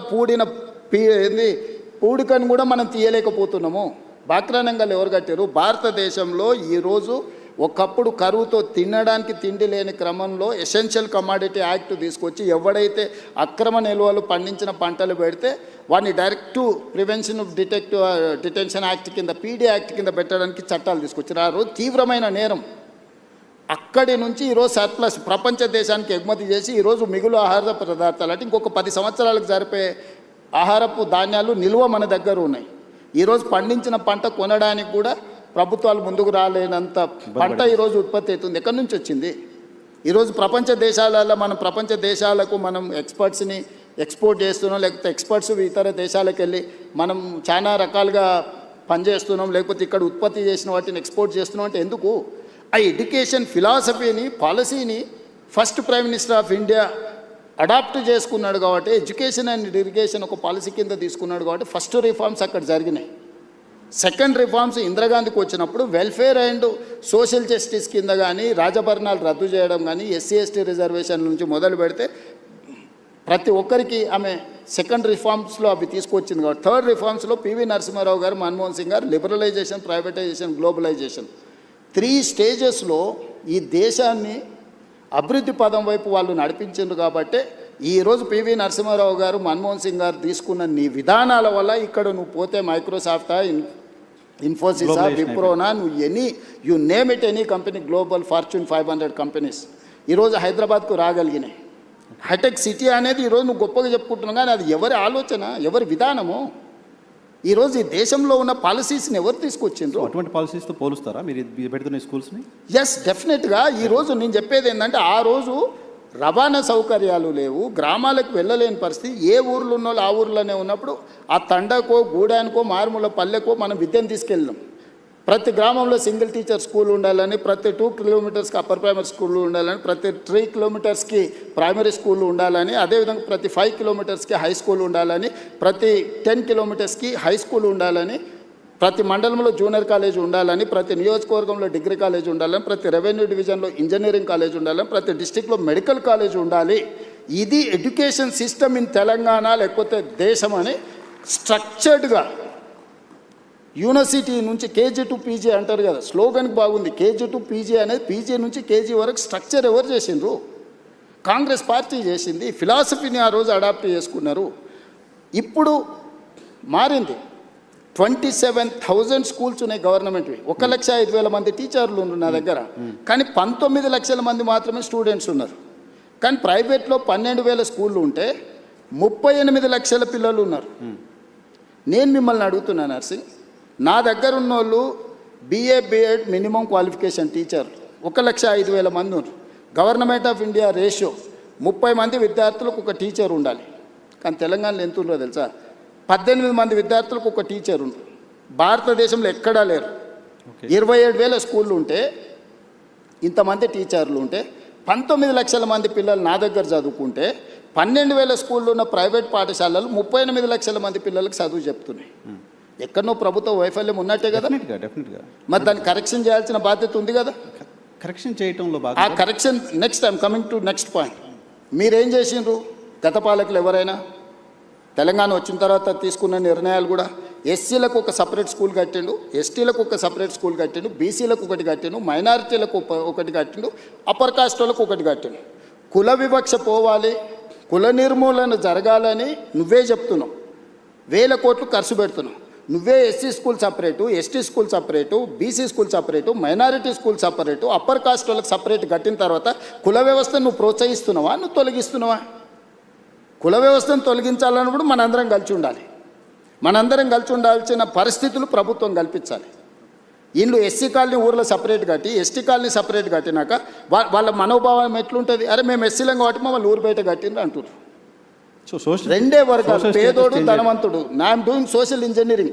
ఈరోజు నేను ప్రతి నియోజకవర్గంలో ఇచ్చిన యంగ్ ఇంటిగ్రేటెడ్ స్కూల్లో 500 మంది ఎస్సీలు ఉంటారు, 500 మంది ఎస్టీలు ఉంటారు, 500 మంది బీసీలు ఉంటారు, 500 మంది మైనారిటీలు ఉంటారు, 500 మంది అప్పర్ కాస్ట్ ఉంటారు. ఈ సమూహమే young India integrated school. 2,500 students in one campus, 25 acres area, 6 lakhs square feet and spending 200 crores on each school.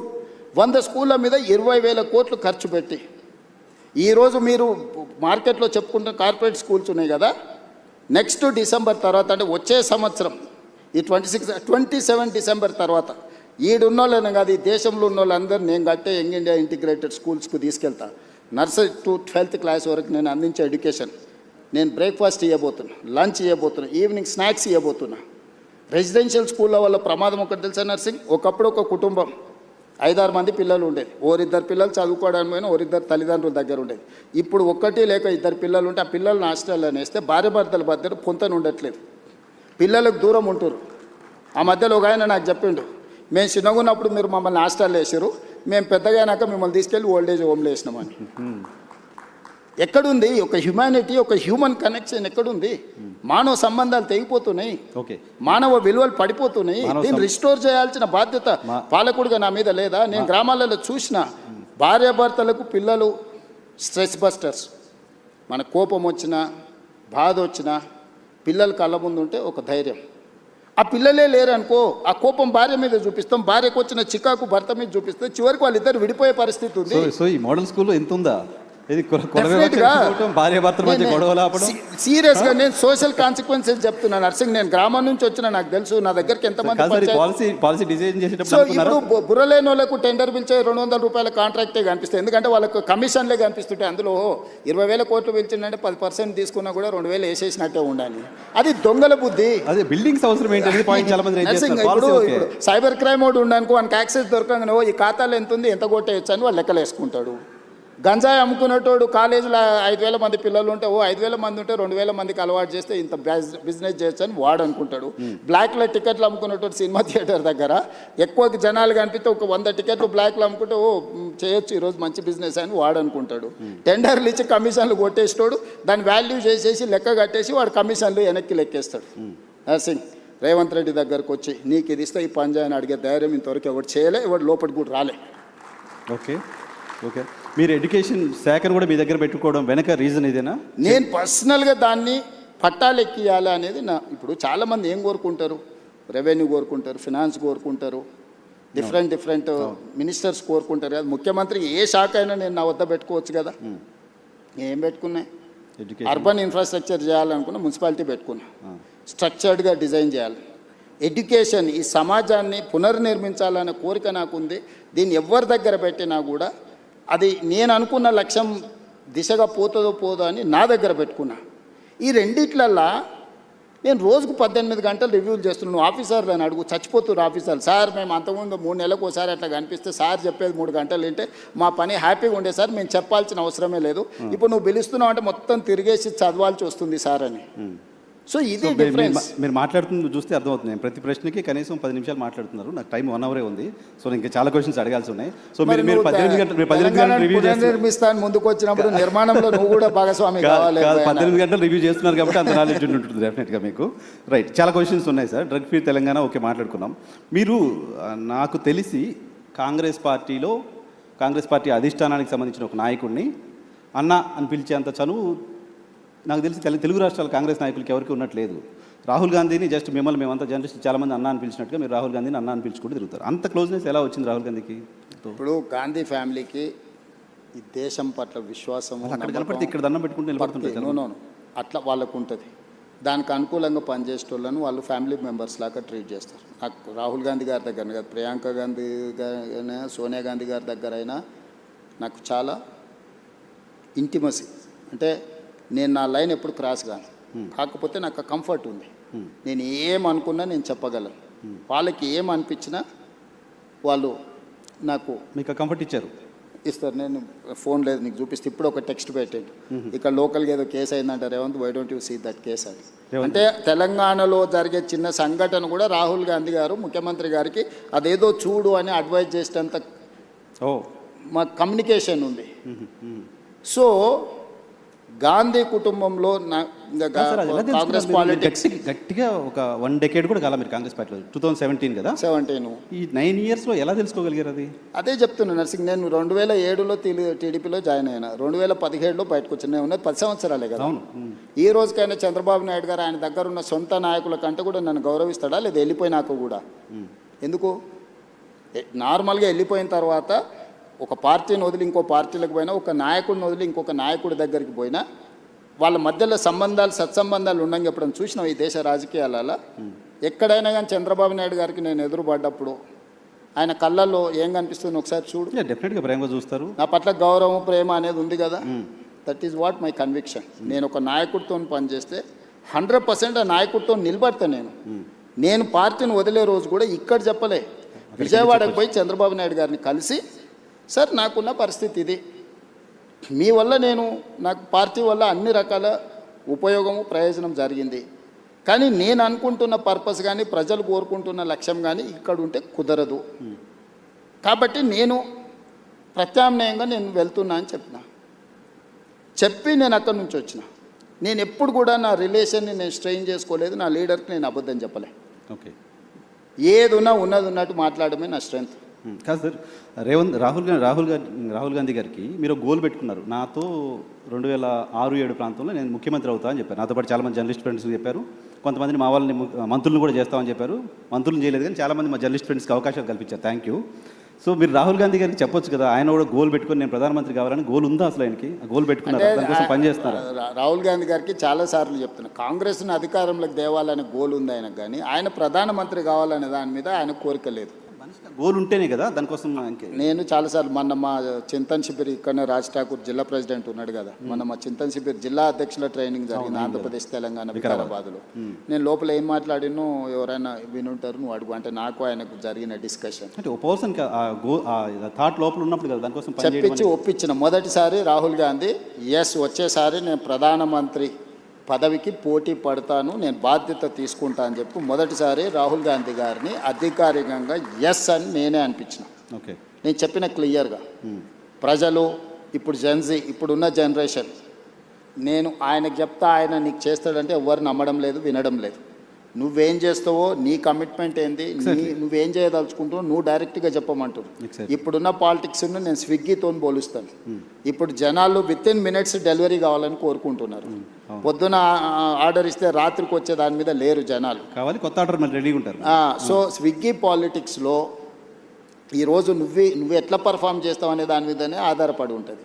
So రేపు వచ్చే ఎన్నికల్లో రాహుల్ గాంధీ ప్రధానమంత్రి అభ్యర్థి ఇండియా కూటమి నుంచి. మొదట కాంగ్రెస్ పార్టీ నిర్ణయించుకుంటుంది, ప్రకటిస్తుంది, తర్వాత ఇండియా కూటమిని కన్విన్స్ చేస్తాం. ఇండియా కూటమిలో ఉన్న మిత్రులు నాకు చాలామంది మిత్రులే, వాళ్ళందరితో నేను కూర్చోబెట్టి మాట్లాడి సంవత్సరం ముందే అధికారికంగా రాహుల్ గాంధీ గారు రేపు జరగబోయే ఎన్నికల్లో ప్రధానమంత్రి అభ్యర్థి రాహుల్ గాంధీ గారికి ఓటేయండి, ఈ దేశానికి ప్రధానమంత్రి అవుతాడు, రైతుల కోసం ఏం చేస్తాడు, మహిళల కోసం ఏం చేస్తాడు, విద్యార్థుల కోసం ఏం చేస్తాడు, నిరుద్యోగ యువకుల కోసం ఏం చేస్తాడు, పరిశ్రమల కోసం ఏం చేస్తాడు, అదేవిధంగా కాస్ట్ సెన్సెస్ విషయంలో ఏం చేస్తాడు, లేకపోతే ఉన్న అదర్ సోషల్ ఇష్యూస్ మీద ఏం చేస్తాడు, ఒక పాలసీ డాక్యుమెంట్ తీసుకొచ్చి ప్రజల ముందు పెట్టి ప్రజల్ని మ్యాండేట్ కోరుతాం.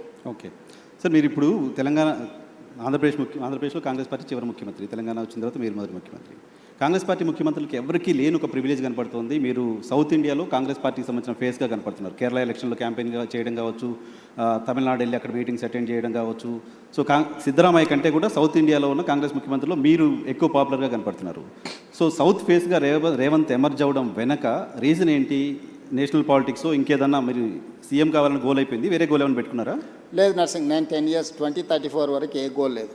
1994లో 2 సార్లు తెలుగుదేశం పార్టీకి అధికారం ఇచ్చారు, 2004 నుంచి 2 సార్లు కాంగ్రెస్ పార్టీకి అధికారం ఇచ్చారు, 2014 నుంచి 2 సార్లు బీఆర్ఎస్కి అధికారం ఇచ్చారు, 2024 నుంచి 2 సార్లు నాకు అధికారం ఇస్తారు ప్రజలు. నాకు స్పష్టత ఉంది. 2034 వరకు ఇక్కడనే ఉంటా, ఈ ప్రజల కోసమే పనిచేస్తా. $1 trillion ఎకానమీని అక్కడికి తీసుకెళ్ళి 2047కి $3 trillion ఎకానమీ ఏదైతే మన నరేంద్ర మోడీ గారి ముందు స్పష్టంగా చెప్పినో, భారతదేశం $30 trillion ఎకానమీ ఏదైతే వికసిత్ భారత్ 2047 లక్ష్యంగా పెట్టుకున్నారో, ఈరోజు మనము 3% లోపల జనాభా ఉంటే 5% జీడిపి కంట్రిబ్యూట్ చేస్తున్నాం.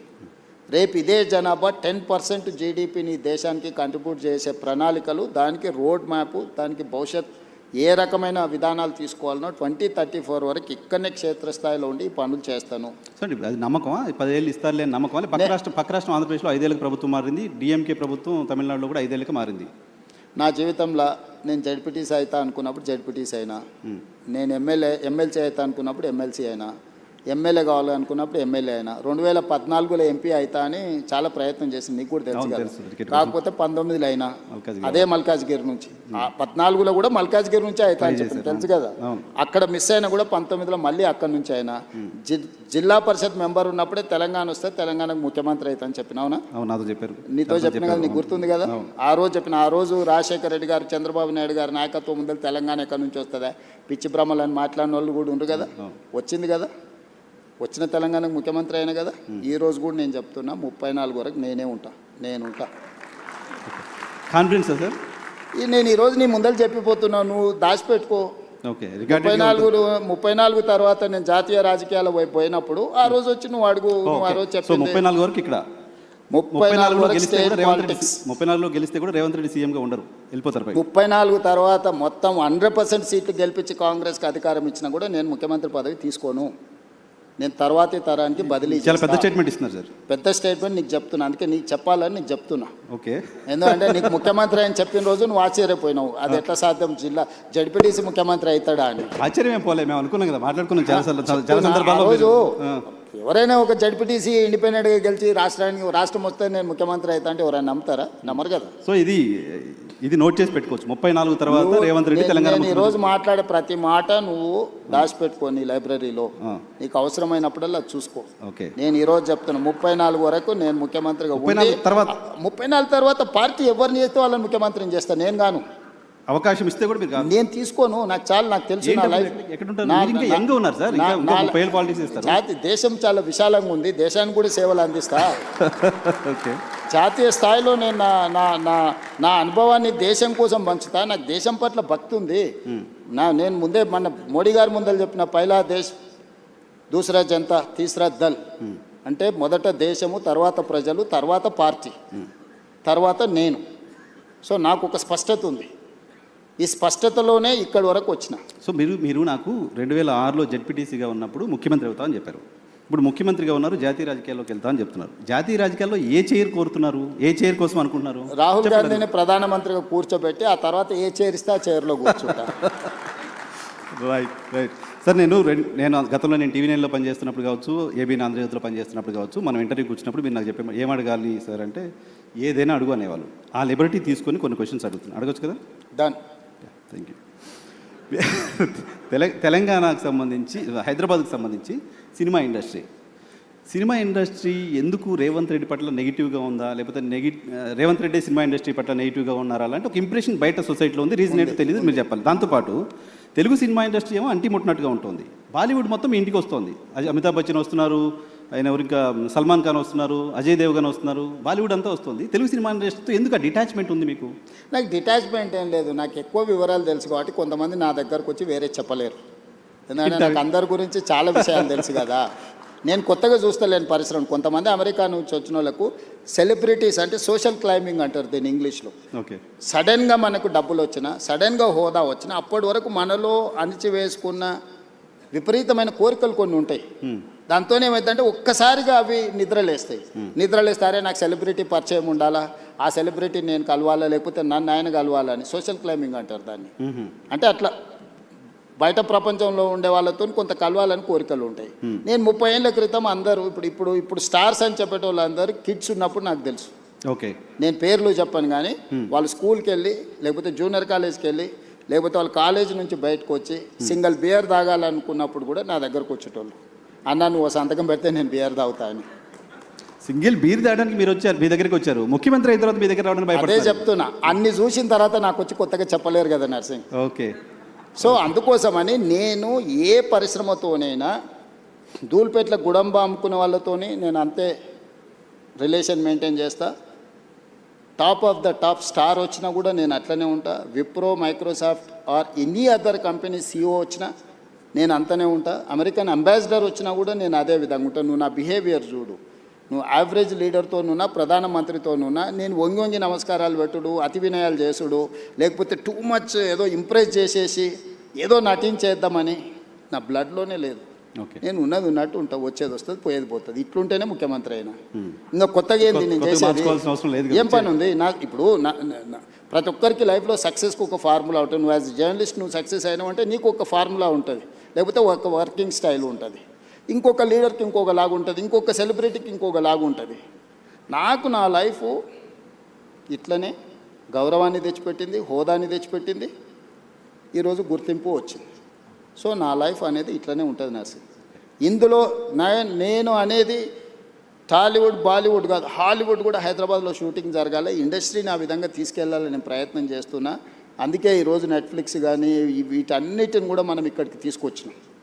సో నేను ఇండస్ట్రీకి ఒక హబ్ లాగా క్రియేట్ చేయదలుచుకున్నా. ప్రపంచంలో ఉండే సినిమా ఇండస్ట్రీ హైదరాబాద్లో ఉండాలనేది నా కోరిక. ఓకే. నేను అందుకే ఆ విధమైన ప్రణాళికలు వేస్తున్నా. సో నేను ఇండివిజువల్స్ని టూ మచ్గా ప్లీజింగ్ చేసే పనిలో నేను ఉండను. ఓకే. నేను నా పని 18 గంటలు నేను పనిచేయాలి. నా పనిలో ఈరోజు ఎవరు అవసరం, ఎవరిని కలవాలి, ఎవరి వల్ల రాష్ట్రానికి ప్రయోజనం ఉంటే నేను వాళ్ళ కోసం టైం స్పెండ్ చేస్తా. ఓకే, మీరు ముఖ్యమంత్రి కావడం కోసం బయట కాంగ్రెస్ పార్టీ మెస్సిన్ కూడా తెచ్చినా మీకు తెలుసు కదా. మెస్సిన్ పిల్లలకు ఒక స్ఫూర్తి అయిన మెస్సిన్ తెస్తే కూడా తప్పు పట్టిరా. ఏం చేయాలి? నేను మైదానంలో మెస్సిన్ తెచ్చినా కానీ పబ్లో పోయి డ్రగ్స్ కోసం ప్రమోట్ చేయలే కదా. పబ్ కల్చర్ వాళ్ళు అనుకుంటుండ్రు, స్టేడియం కల్చర్, స్పోర్ట్స్ కల్చర్ నేను అనుకుంటున్నా. ఈ కల్చరల్ డిఫరెన్సెస్ ఉన్నాయి మాకు. Okay, so farm house culture వాళ్ళు అనుకుంటుండ్రు, కల్చర్ అని నేను అనుకుంటున్నా.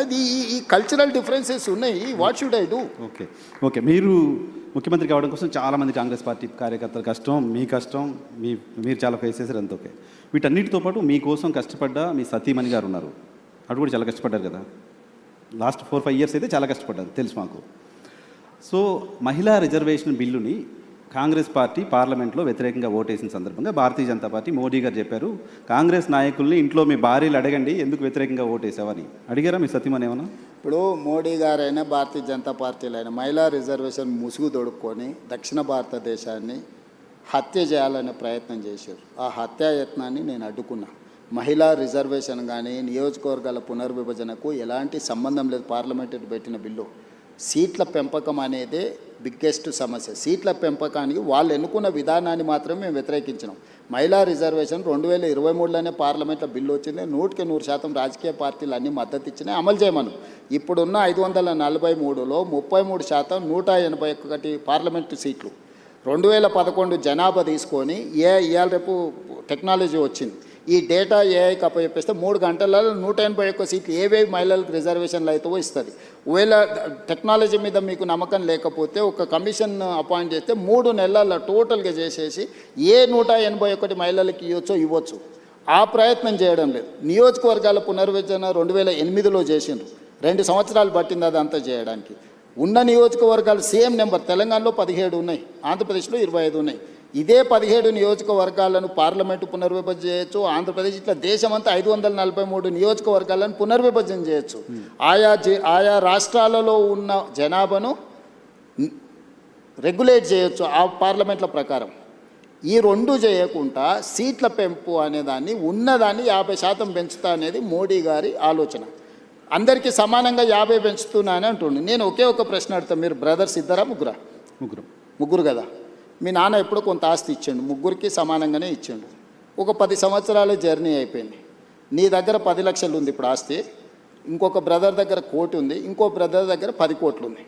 మీ నాన్న మళ్ళీ వచ్చి ఆయన కూడా మళ్ళీ కష్టపడి సంపాదించి ఎగ్జాక్ట్గా 100% మీ ముగ్గురికి మీ ఆస్తి ఎంత ఉందో 100% ఇస్తా అని అంటే నర్సింగ్, అప్పుడు నువ్వేమంటావు? నీకు 10 లక్షలకు 10 లక్షలు వస్తుంది, మీ పెద్దన్నకు 10 కోట్లకు 10 కోట్లు వస్తుంది, మీ మధ్య అన్నకు 1 కోటికి 1 కోటి వస్తుంది. అప్పుడు నీకు నీ పెద్దన్నకు ఎంత తేడా ఉంది? పర్సంటేజ్ మీ నాన్న చెప్పింది ముగ్గురికి సమానంగా ఇస్తున్నా, 100% ఇస్తున్నా అని చెప్తుండు. పర్సంటేజ్ చూస్తే రాజ్ ఠాకూర్ అయినా ఇంకోరైనా జడ్జి ఎవరైనా సామరామన్న కరెక్టే కదా. నర్సింగ్ 100% వచ్చింది, వాళ్ళు ఇంకో అన్నకు 100% వచ్చింది, వాళ్ళ పెద్ద అన్నకు 100% వచ్చింది. Percentage is not a solution for this problem. కానీ జనాభా లెక్కల ప్రకారం చేస్తే ఇంకా నష్టపోతుంది. జనాభా లెక్కలు చేయమని ఎవడన్నాడు? ఎవడడిగండి? నువ్వు జనాభా లెక్కలు చేయొద్దని 76లో ఇందిరాగాంధీ నిషేధం విధించింది. 2001లో జనాభాను ప్రాతిపదిక తీసుకోవద్దని అటల్ బిహారీ వాజ్పేయి నిషేధం విధించిండు. ఇందిరాగాంధీ 1976లో గుర్తించింది జనాభా ప్రాతిపదికం చేస్తే దక్షిణ భారతదేశానికి నష్టం జరుగుద్ది అని. 1976 నియోజకవర్గ పునర్విభజన చేసినప్పుడే 1970 నుంచి 76 వరకు కుటుంబ నియంత్రణ చేయడం వల్ల దక్షిణాది రాష్ట్రాలలో అమలు చేసిన కేంద్ర ప్రభుత్వం ఇచ్చిన ఆదేశాలను జనాభా తగ్గింది. ఇది ఒకవేళ ప్రాతిపదిక అయితే దక్షిణాది రాష్ట్రాలకు నష్టం జరుగుద్దని 25 సంవత్సరాలు నిషేధం విధించింది శ్రీమతి ఇందిరాగాంధీ గారు. 2001లో అటల్ బిహారీ వాజ్పేయి గారు ప్రధానమంత్రిగా ఉన్నప్పుడు విజ్డమ్ వాడి ఆయన ఇంకొక 25 సంవత్సరాలు నిషేధం విధించిండు. 76 నుంచి 2026 వరకు 50 సంవత్సరాలు జనాభా ప్రాతిపదికన కాదు, ఆయా రాష్ట్రాలలో ఉన్న సీట్లను ఆ రాష్ట్రాల మధ్యలోనే పంచాలి, బయటికి తీసుకోవద్దని నియంత్రించరు. ఈరోజు నరేంద్ర మోడీని అదే అడుగుతున్నాం. ఇందిరాగాంధీ గారిని వాజ్పేయి గారిని ఆదర్శంగా తీసుకొని ఇంకొక 25 సంవత్సరాలు ఇదే నెంబర్ను ఈ రాష్ట్రాలలో ఉన్న దాంట్లో పెంచు. లేదు అని అంటే నేను అక్కడ చెప్పినా ఇక్కడ చెప్తున్నా. ఈరోజు కేరళలో 20 ఉన్నాయి, ఉత్తరప్రదేశ్లో 80 ఉన్నాయి. కేరళ ఉత్తరప్రదేశ్ మధ్యలో గ్యాప్ 60 ఈరోజు సీట్లు, అంతేనా? 20కి 80కి గ్యాప్ 60 కదా. 50% పెంచితే మోడీ గారు చెప్పినట్టు కేరళలో 30 అవుతాయి, ఉత్తరప్రదేశ్లో 120 అవుతాయి. 30కి 120కి గ్యాప్ 90. పర్సంటేజ్ ఏమో 50% పెంచినట్టుగా అనిపిస్తుంది నీకు. ఈరోజు కేరళలో 20 కాస్త 30 అవుతున్నాయి, 80 కాస్త 120 అవుతున్నప్పుడు 60 ఉండాల్సిన గ్యాప్ 90కి వస్తుంది.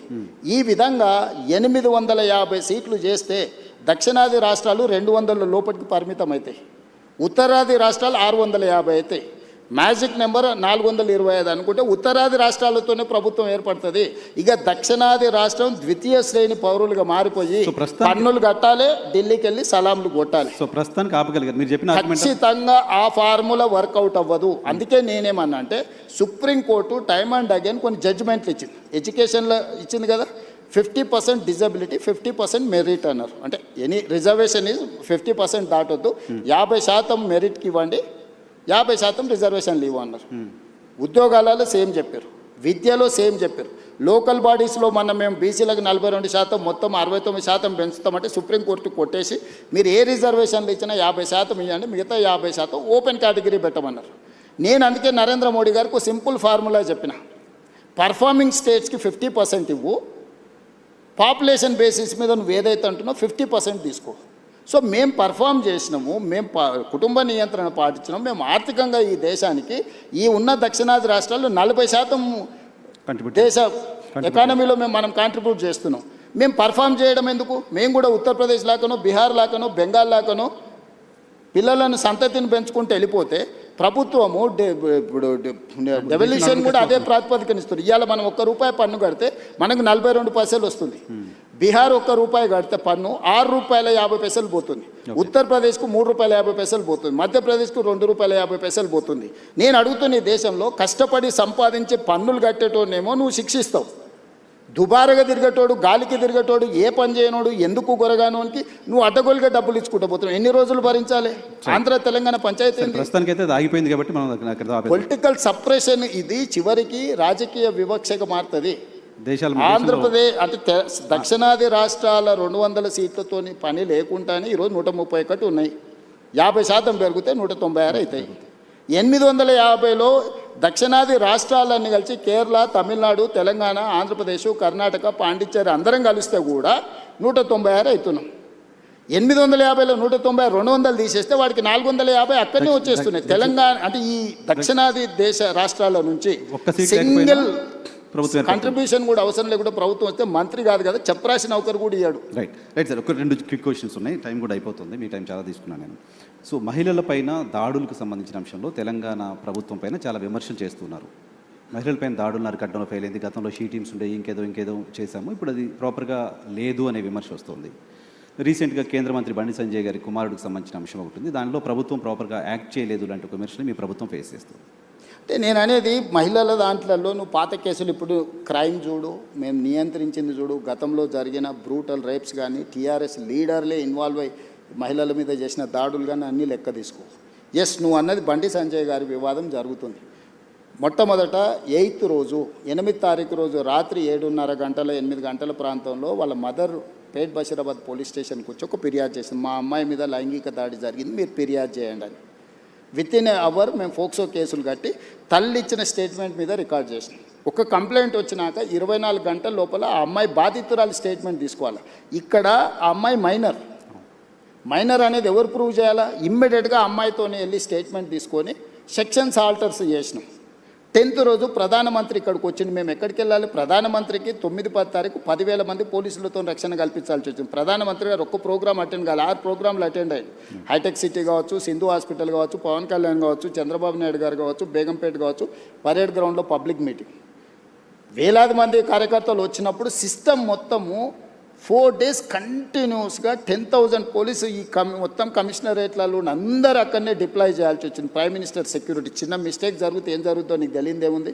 అందులో హైదరాబాద్ హై సెన్సిటివ్ సిటీ. రకరకాల దేశంలో ఏ మూలన ఐఎస్ఐ దాడులు జరిగితే కూడా దాని మూలాలు అప్పుడప్పుడు హైదరాబాద్లో వెళ్తూ ఉంటాయి. సో ప్రధానమంత్రి పర్యటనను చాలా సీరియస్గా తీసుకొని 10th రోజు 11th పొద్దున్నే ఇమ్మీడియట్గా సెక్షన్స్ ఆర్డర్స్ వేసి ఇమ్మీడియట్గా వాళ్ళ ఇంటికి వెళ్ళి నోటీస్ ఇచ్చినాం. ఇప్పుడు దాంట్లో అమ్మాయి డేట్ ఆఫ్ బర్త్ ఇష్యూస్ మీద 2 రకాల ఆరోపణలు ఉన్నాయి. 2 రకాల ఆరోపణలు ఉన్నప్పుడు ఇప్పుడు బండి సంజయ్ వాళ్ళ కొడుకు కూడా పోయి పోలీస్ స్టేషన్లో అంతకంటే ముందే కంప్లైంట్ ఇచ్చిన. వాళ్ళు కంప్లైంట్ ఇచ్చిన తర్వాత 2 గంటల తర్వాత వీళ్ళు వచ్చి కంప్లైంట్ ఇచ్చారు. ఇప్పుడు అతను ఇచ్చిన కంప్లైంట్ కరీంనగర్లో ఇచ్చిండు, వీళ్ళు ఇచ్చిన కంప్లైంట్ సైబరాబాద్లో ఇచ్చిండు. కంప్లైంట్స్ను బేరీజ్ వేసుకోవడమే కాకుండా ఇప్పుడు అందులో ఉన్న ఆరోపణలని ఆ అమ్మాయి స్టేట్మెంట్ తీసుకోకుండా ఫోక్సో కేసులో పర్టికులర్గా మైనర్ గర్ల్ విషయంలో అమ్మాయి స్టేట్మెంట్ తీసుకోకుండా ముందుకు వెళ్ళడానికి లేదు. ఇమ్మీడియట్గా అమ్మాయి స్టేట్మెంట్ తీసుకొని సెక్షన్స్ ఆల్టర్స్ చేసి ఇమ్మీడియట్గా నోటీస్ ఇస్తే అతను అబ్స్కాండ్లో ఉన్నాడు. సో ఈరోజు మేము చేస్తున్న దాంట్లో చట్టబద్ధంగా ఒకవేళ అడావిడికి వెళ్ళి మేము ఇంటి మీద పడి ఒక 1000 మంది పోలీసులను పంపిస్తే మీరేమంటే రాజకీయ వివక్ష. ప్రధానమంత్రి సభ విజయవంతమైనందుకు రేవంత్ రెడ్డి గారు భారతీయ జనతా పార్టీకి భయపడిపోయి బండి సంజయ్ మీద పోలీసులతో దాడులు చేయించడానికి మళ్ళీ మీరే మాట్లాడేటోళ్ళు. సో ఇప్పుడు ఎవరికి మా ప్రభుత్వంలో నేను మీకు చెప్తున్నా, అది సినిమా స్టార్లు అయినా సరే ప్రజాప్రతినిధులైనా సరే వాళ్ళ పిల్లలైనా సరే ఎవ్వరికి మినహాయింపు లేదు. మీరు నన్ను చూసిండ్రు సినిమా తారల విషయంలో ఎట్లా వ్యవహరించినా ప్రజాప్రతినిధులు డ్రగ్స్లలో దొరికితే ఏ రాష్ట్రంలోనైనా ఏ పార్టీలైనా నేను ఏ విధంగా తీసుకొచ్చినా ఇందులో కూడా ఎలాంటిది లేదు. ఇది మైనర్ గర్ల్ ఇష్యూ. మేము గట్టిగా చెప్పడానికి లేదు, ఎట్లా పడితే అట్లా వ్యవహరించడానికి లేదు. ఆ బాధిత కుటుంబానికి రాష్ట్ర ముఖ్యమంత్రిగా నేను న్యాయం చేస్తానని ఒక హామీ ఈ వేదిక నుంచి ఇవ్వగలుగుతారా సార్? నేను అనేది ఎవరైతే నేరస్తులు ఉన్నారో 100% శిక్షించే బాధ్యత నాది. హోంశాఖనే కాదు, నేను ముఖ్యమంత్రిని. నేను పక్కడ్బందీగా ప్రణాళిక చేస్తున్నా. నేను ఒకవేళ సహాయం చేయాలనుకుంటే ఫోక్సో కేసే పెట్టాను కదా నర్సింగ్. ఫోక్సో కేసు పెట్టి నాకు కంప్లైంట్ వచ్చిన గంటలో ఫోక్సో కేసు పెట్టినా అంటే what is my commitment? POCSO case ఎందుకు పెడతాం? ఏదో అమ్మాయి వచ్చింది, మదర్ వచ్చింది, మదర్ కంప్లైంట్తోని ఫోక్సో కేసులు పెట్టడం సీరియస్ సెక్షన్స్ పెట్టలేము. బాధితురాలి యొక్క స్టేట్మెంట్ తీసుకున్న తర్వాతనే మనం చేయాలి. ఈ చట్టంలో ఉన్న నిబంధన. సో ఇప్పుడు ఇప్పుడు కొన్నిసార్లు మైనర్ పిల్లలు ప్రేమించుకుంటారు. వాళ్ళ ప్రేమ విషయం తల్లిదండ్రులకు నచ్చకపోతే తల్లిదండ్రులు కొన్నిసార్లు కోపానికి వస్తారు, కొన్నిసార్లు డిఫరెంట్గా వాటి మీద ఒత్తిడి తీసుకొస్తుంటారు. ప్రభుత్వం అనేది అసర్టైన్ చేసుకోవాలి కదా. దట్టు ఒక ప్రధానమంత్రి వచ్చే ముందల వచ్చిన 2 ఫిర్యాదులు, అక్కడనేమో హానీ ట్రాప్ అని బండి సంజయ్ కుటుంబం కేసు పెట్టింది, ఇక్కడేమో మైనర్ అమ్మాయి మీద లైంగిక దాడి జరిగిందని వీళ్ళు కేసు పెట్టారు. రెండింటిని పరిశీలించడానికి పోలీసులకు కనీసం 24 గంటలని పడితే వాళ్ళు ఇచ్చింది రాత్రిపూట. ఒక ఆయన 8 తారీఖు 5 గంటలకు ఇస్తే ఇంకొకరు 8 తారీఖు 9 గంటలకు ఇచ్చారు. 9 తారీఖు నాడు ఎంబడే మేము రంగంలో దిగి పోలీసులు మొత్తం తీసుకొని మొత్తం స్టేట్మెంట్స్ రికార్డ్ చేసి సెక్షన్స్ ఆల్టర్ చేసిన 9 తారీఖు. 10 తారీఖు నాడు ప్రధానమంత్రి మొత్తం నేను పర్యటనలో ఉన్న మొత్తం వ్యవస్థ ఉంది. 11 పొద్దున్నే నేను సమీక్ష చేసి ఒక ఉమెన్ ఐపీఎస్ ఆఫీసర్ని అపాయింట్ చేసి కంప్లీట్గా డీటెయిల్ చేసి సెక్షన్స్ ఆల్టర్ చేసి బండి సంజయ్ ఇంటికే కాదు, బండి సంజయ్ బావమరిది ఇంటికి ఢిల్లీలో కూడా అందరినీ 5 పోలీస్ టీంలను ఈరోజు పంపించినాం. ఎక్కడన్నా ప్రభుత్వం కేసుని ఏమైనా డైల్యూట్ చేసిందా? ఇప్పుడు కొడుకు నేరం చేస్తే తండ్రిని అరెస్ట్ చేస్తారా? నువ్వు చెప్పు. ఇట్లాంటి కేసులలో ఇప్పుడు కొడుకు ఏదైనా తప్పు చేసిండు అంటే బండి సంజయ్ని అరెస్ట్ చేయాలా? ఏం కోరుకుంటుండ్రు? ఇప్పుడు బండి సంజయ్కి బీఆర్ఎస్ వాళ్ళకు పొసగలేదా, పొసిగిందా, ఎక్కడైనా తేడా వచ్చిందా, ఇవన్నీ నేను చెప్పలేను. కానీ ఆర్ఎస్ ప్రవీణ్ కుమార్ గారు వాలంటీర్ రిటైర్మెంట్ తీసుకున్న ఆఫీసర్, ఆయనే ఇన్వెస్టిగేటింగ్ ఆఫీసర్ అనుకుంటే ఆయన ఐపీఎస్ కాదు, ఇప్పుడు is no more IPS officer. ఆయన రిటైర్ అయిపోయింది. ఓ గడీలకు వ్యతిరేకంగా కొట్లాడుతున్నాడు, ఇప్పుడు ఆ గడీల దగ్గరనే గులాంగిరి చేస్తున్నాడు. పోలీసులు బెదిరిస్తున్నారు బాధిత కుటుంబాన్ని. ఎవరికి అవసరం ఉందా? పోలీసు బెదిరిస్తే కేసు ఎందుకు కడతాము? ఇప్పుడు ఇది మినిమం లాజిక్. కంప్లైంట్ వచ్చినప్పుడే పోక్సో కేసు కట్టిన ప్రభుత్వం బెదిరించినట్ట, లేకపోతే బాధితురాలు పక్షాన నిలబడ్డట? ఇమ్మీడియట్గా అమ్మాయి స్టేట్మెంట్ను తీసుకొని ఆ స్టేట్మెంట్ ప్రకారం సెక్షన్స్ ఆల్టర్ చేస్తే మేము బాధితురాలు పక్షాన్ని ఉన్నట్ట, లేకపోతే అవతల పక్షాన్ని ఉన్నట్ట? ఇప్పుడు వీళ్ళ ప్రాబ్లము కేటీఆర్ గారికి, ప్రవీణ్ కుమార్ గారికి, బండి సంజయ్కి పంచాయతీ ఉండొచ్చు. ఆ పంచాయతీ రాజకీయాలలో వాళ్ళు ఏమైనా తెలుసుకొని ఎవరినెవరైనా తిట్టుకొని ఎవరినెవరైనా కొట్టుకొని, ఇప్పుడు ఆయన ఎవరో వాళ్ళ ఎమ్మెల్యే తిట్టిండు, వాళ్ళు వచ్చి వీళ్ళని తన్నిండ్రు. ఆయన ఏమంటుండు, వాడు తిడితే నేను దాంతో నాకు తెలిసిన చదువు ఇదే అని ఆయన అంటుండు. నేనేమంటున్నా, ఎవరు ఫిర్యాదు చేసినా కూడా దానికి క్షుణ్ణంగా పరిశీలించి కేసులు కచ్చి చట్ట ప్రకారం శిక్షిస్తా అంటున్నా.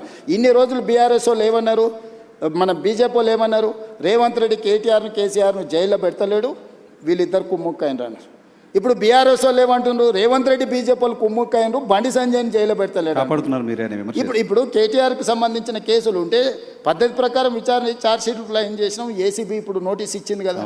నేను ఎవరి పట్ల బీఆర్ఎస్ అయినా, బీజేపీ అయినా, ఎంఐఎం అయినా, ఇంకో రాజకీయ పార్టీ ఏదైనా, నా పార్టీలో ఉన్న వాళ్ళనైనా చట్ట ప్రకారం విచారణ చేసి, ఇది పిల్లల భవిష్యత్తుకు సంబంధించింది.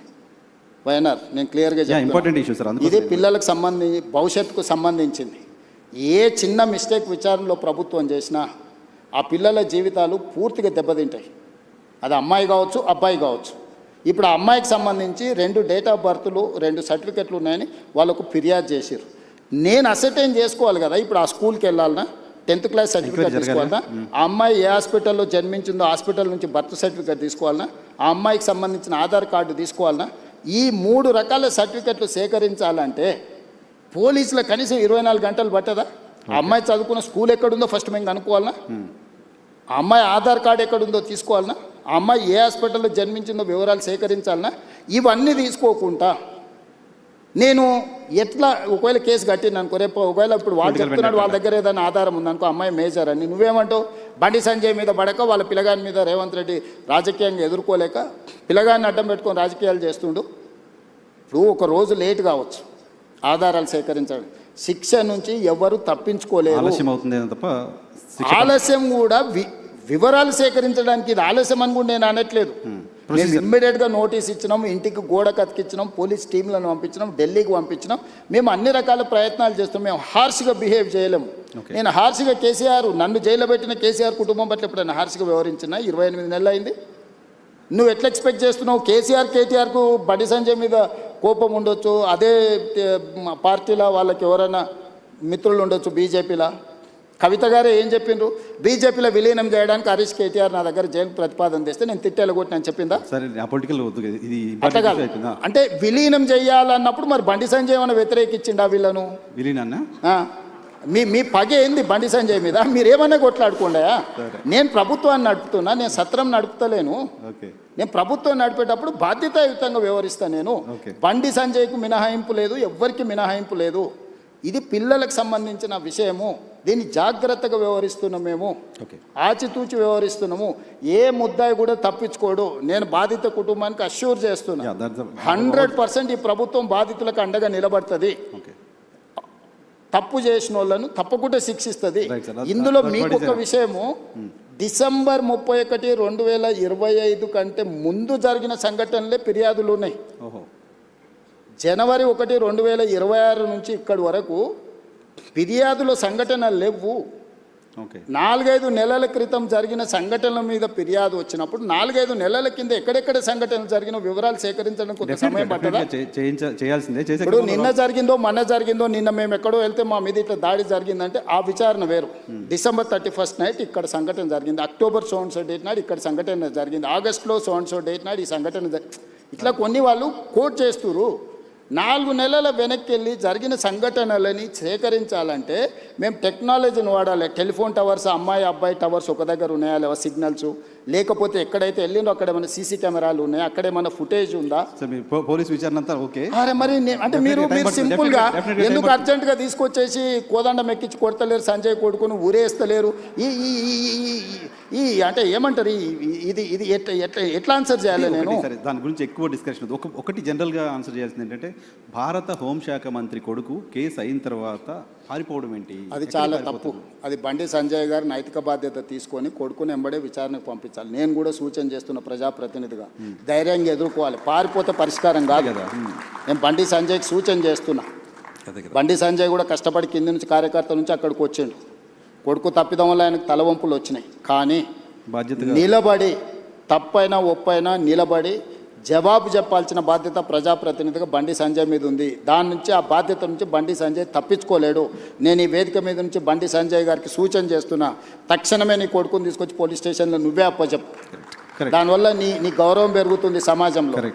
విచారణను ఎదుర్కోమనండి. తప్పో ఒప్పో విచారణ అధికారులు తెలుసా, నిజాయితీ కలిగిన అధికారులను వేసిన విచారణ ఎదుర్కొని నిలబడు. అంతే తప్ప పారిపోతే ఆదర్శంగా ఉండాలి. ఇప్పుడు మేము ఇవన్నీ ఇవన్నీ అసర్టైన్ చేసుకున్న తర్వాత కంప్లీట్గా అగ్రెసివ్గా పోలీస్ బిహేవ్ చేస్తారు. ఇప్పుడు ఇవన్నీ అసర్టైన్ చేసుకొని నోటీసులు ఇచ్చినాం, వాళ్ళకి సమయం ఇచ్చినాం. ఆ నోటీస్ సమయం లోపల వాళ్ళు స్పందిస్తారని ఆశ, స్పందించకపోతే పోలీస్ రకంగా వ్యవహరిస్తుంది. దీంట్లో 2 రోజులు వాయిదా వేసుకోవడం వల్ల వాళ్ళకు వచ్చే లాభం ఏం లేదు. నిలబడి విచారణను ఎదుర్కొంటే వాళ్ళ గౌరవమైన పెరుగుతుంది రాజకీయంగా. Right sir. మీ టైం కూడా అయిపోయింది. జస్ట్ క్విక్గా 2 క్వశ్చన్స్ తీసుకొని క్లోజ్ చేస్తారు.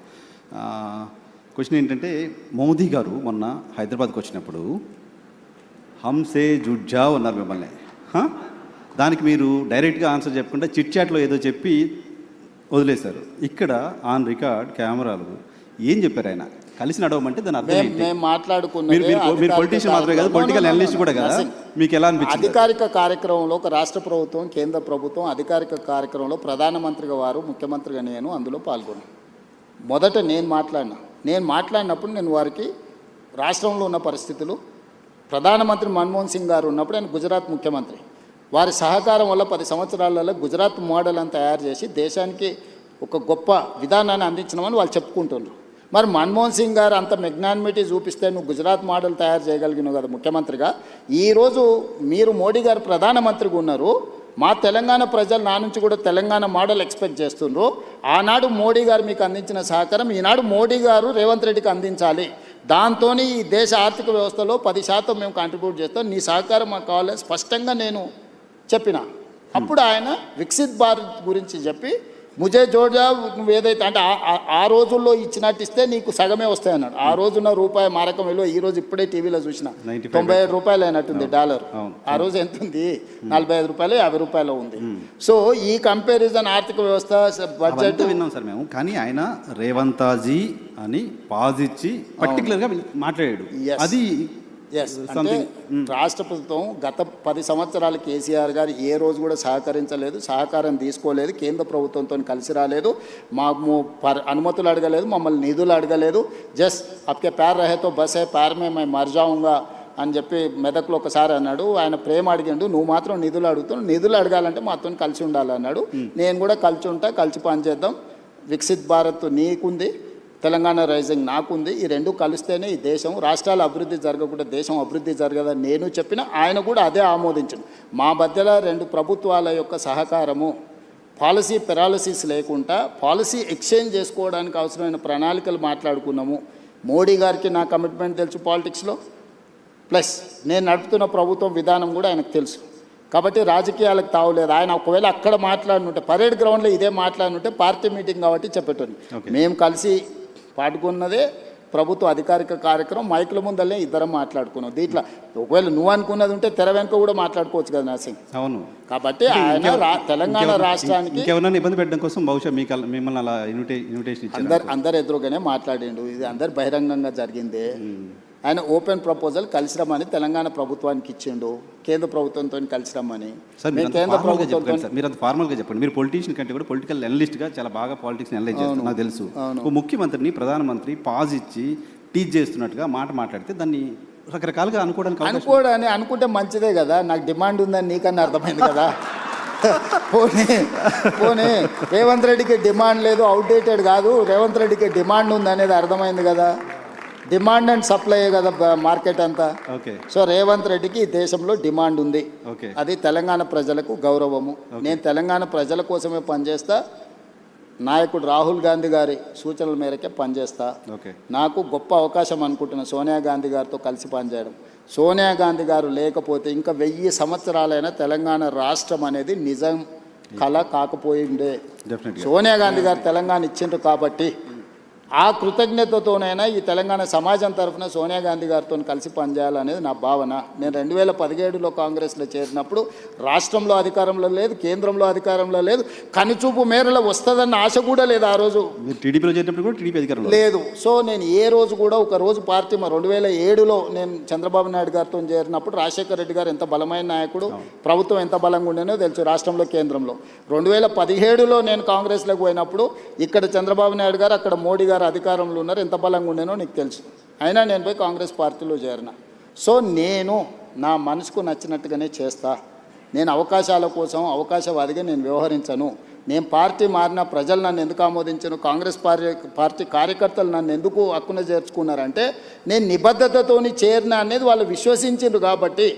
ఎగ్జాక్ట్గా 3 ఏళ్లలో నేను పార్టీ ప్రెసిడెంట్ అయినా, 5 ఏళ్లలో ముఖ్యమంత్రిని అయినా, 2.5 సంవత్సరాలు ముఖ్యమంత్రిగా చిన్న వివాదం లేకుండా, చిన్న సమస్య లేకుండా ప్రభుత్వాన్ని నడపగలిగిన. సో ఇక్కడ నేను కన్విక్షన్తో చేస్తాను. నేను చేసేటివన్నీ 100% కరెక్ట్ అని నేను చెప్పను. 10 పనులు చేస్తే 3-4 తప్పులు జరుగుతాయి, సరిదిద్దుకొని ముందుకు వెళ్తా. అన్నీ మనం చేసేటప్పుడు మంచి జరగాలనే చేస్తాము. మీరు కూడా ఒక 5-10 ప్రశ్నలు అడిగినారు, దీంట్లో ఒక 3-4 బ్రహ్మాండంగా ఉంటాయి, ఒక 2-3 యావరేజ్గా ఉంటాయి, ఒక 2-3 కొంతమందికి నచ్చకపోవచ్చు, అవసరమా ఇది అని అనుకోవచ్చు. కాకపోతే ఏం చేయకుంటుంటే ఏ తప్పు జరగదు. 10 పనులు చేస్తే 2 తప్పులు జరుగుతాయి, అవి సవరించుకొని ముందుకెళ్ళాలి. మీ పార్టీ కార్యకర్తల నుంచి చాలామంది చెప్తున్నమాట, మా ముఖ్యమంత్రి హైదరాబాద్లో ఉంటున్నారు, ఎవరు కలుస్తున్నారు, ఓకే, కానీ జిల్లాల్లోకి ఎప్పుడు వస్తారు, జనాల్లోకి ఎప్పుడు వస్తారు, కార్యకర్తలకు వెళ్ళి వస్తారు, ఎప్పుడు వస్తారు, పాదయాత్ర టైంలో కలిసిన వాళ్ళు కావచ్చు, చాలామంది గ్రాస్ రూట్లో ఏం జరుగుతుందో ముఖ్యమంత్రి తెలుసుకోవాలి, మీరు ఏమన్నా ఇంటర్వ్యూలో ఆ మాట చెప్పండి అని చెప్పారు. డెఫినెట్గా నేను రెగ్యులర్గా నువ్వు చూడు ఎవ్రీ 15-20 డేస్కు జిల్లాల ప్రోగ్రాంలు పెట్టుకొని వెళ్తున్నాను. కాకపోతే ఇక్కడ అధికారులు కానీ నాయకులు కానీ పరిపాలన కానీ అస్తవ్యస్తంగా ఉంది. దీన్ని అత్యంత సమయము ఇక్కడ కేటాయించి దీన్ని పట్టాలు ఎక్కించకుండా మళ్ళీ గ్రామాలకు వెళ్ళినా.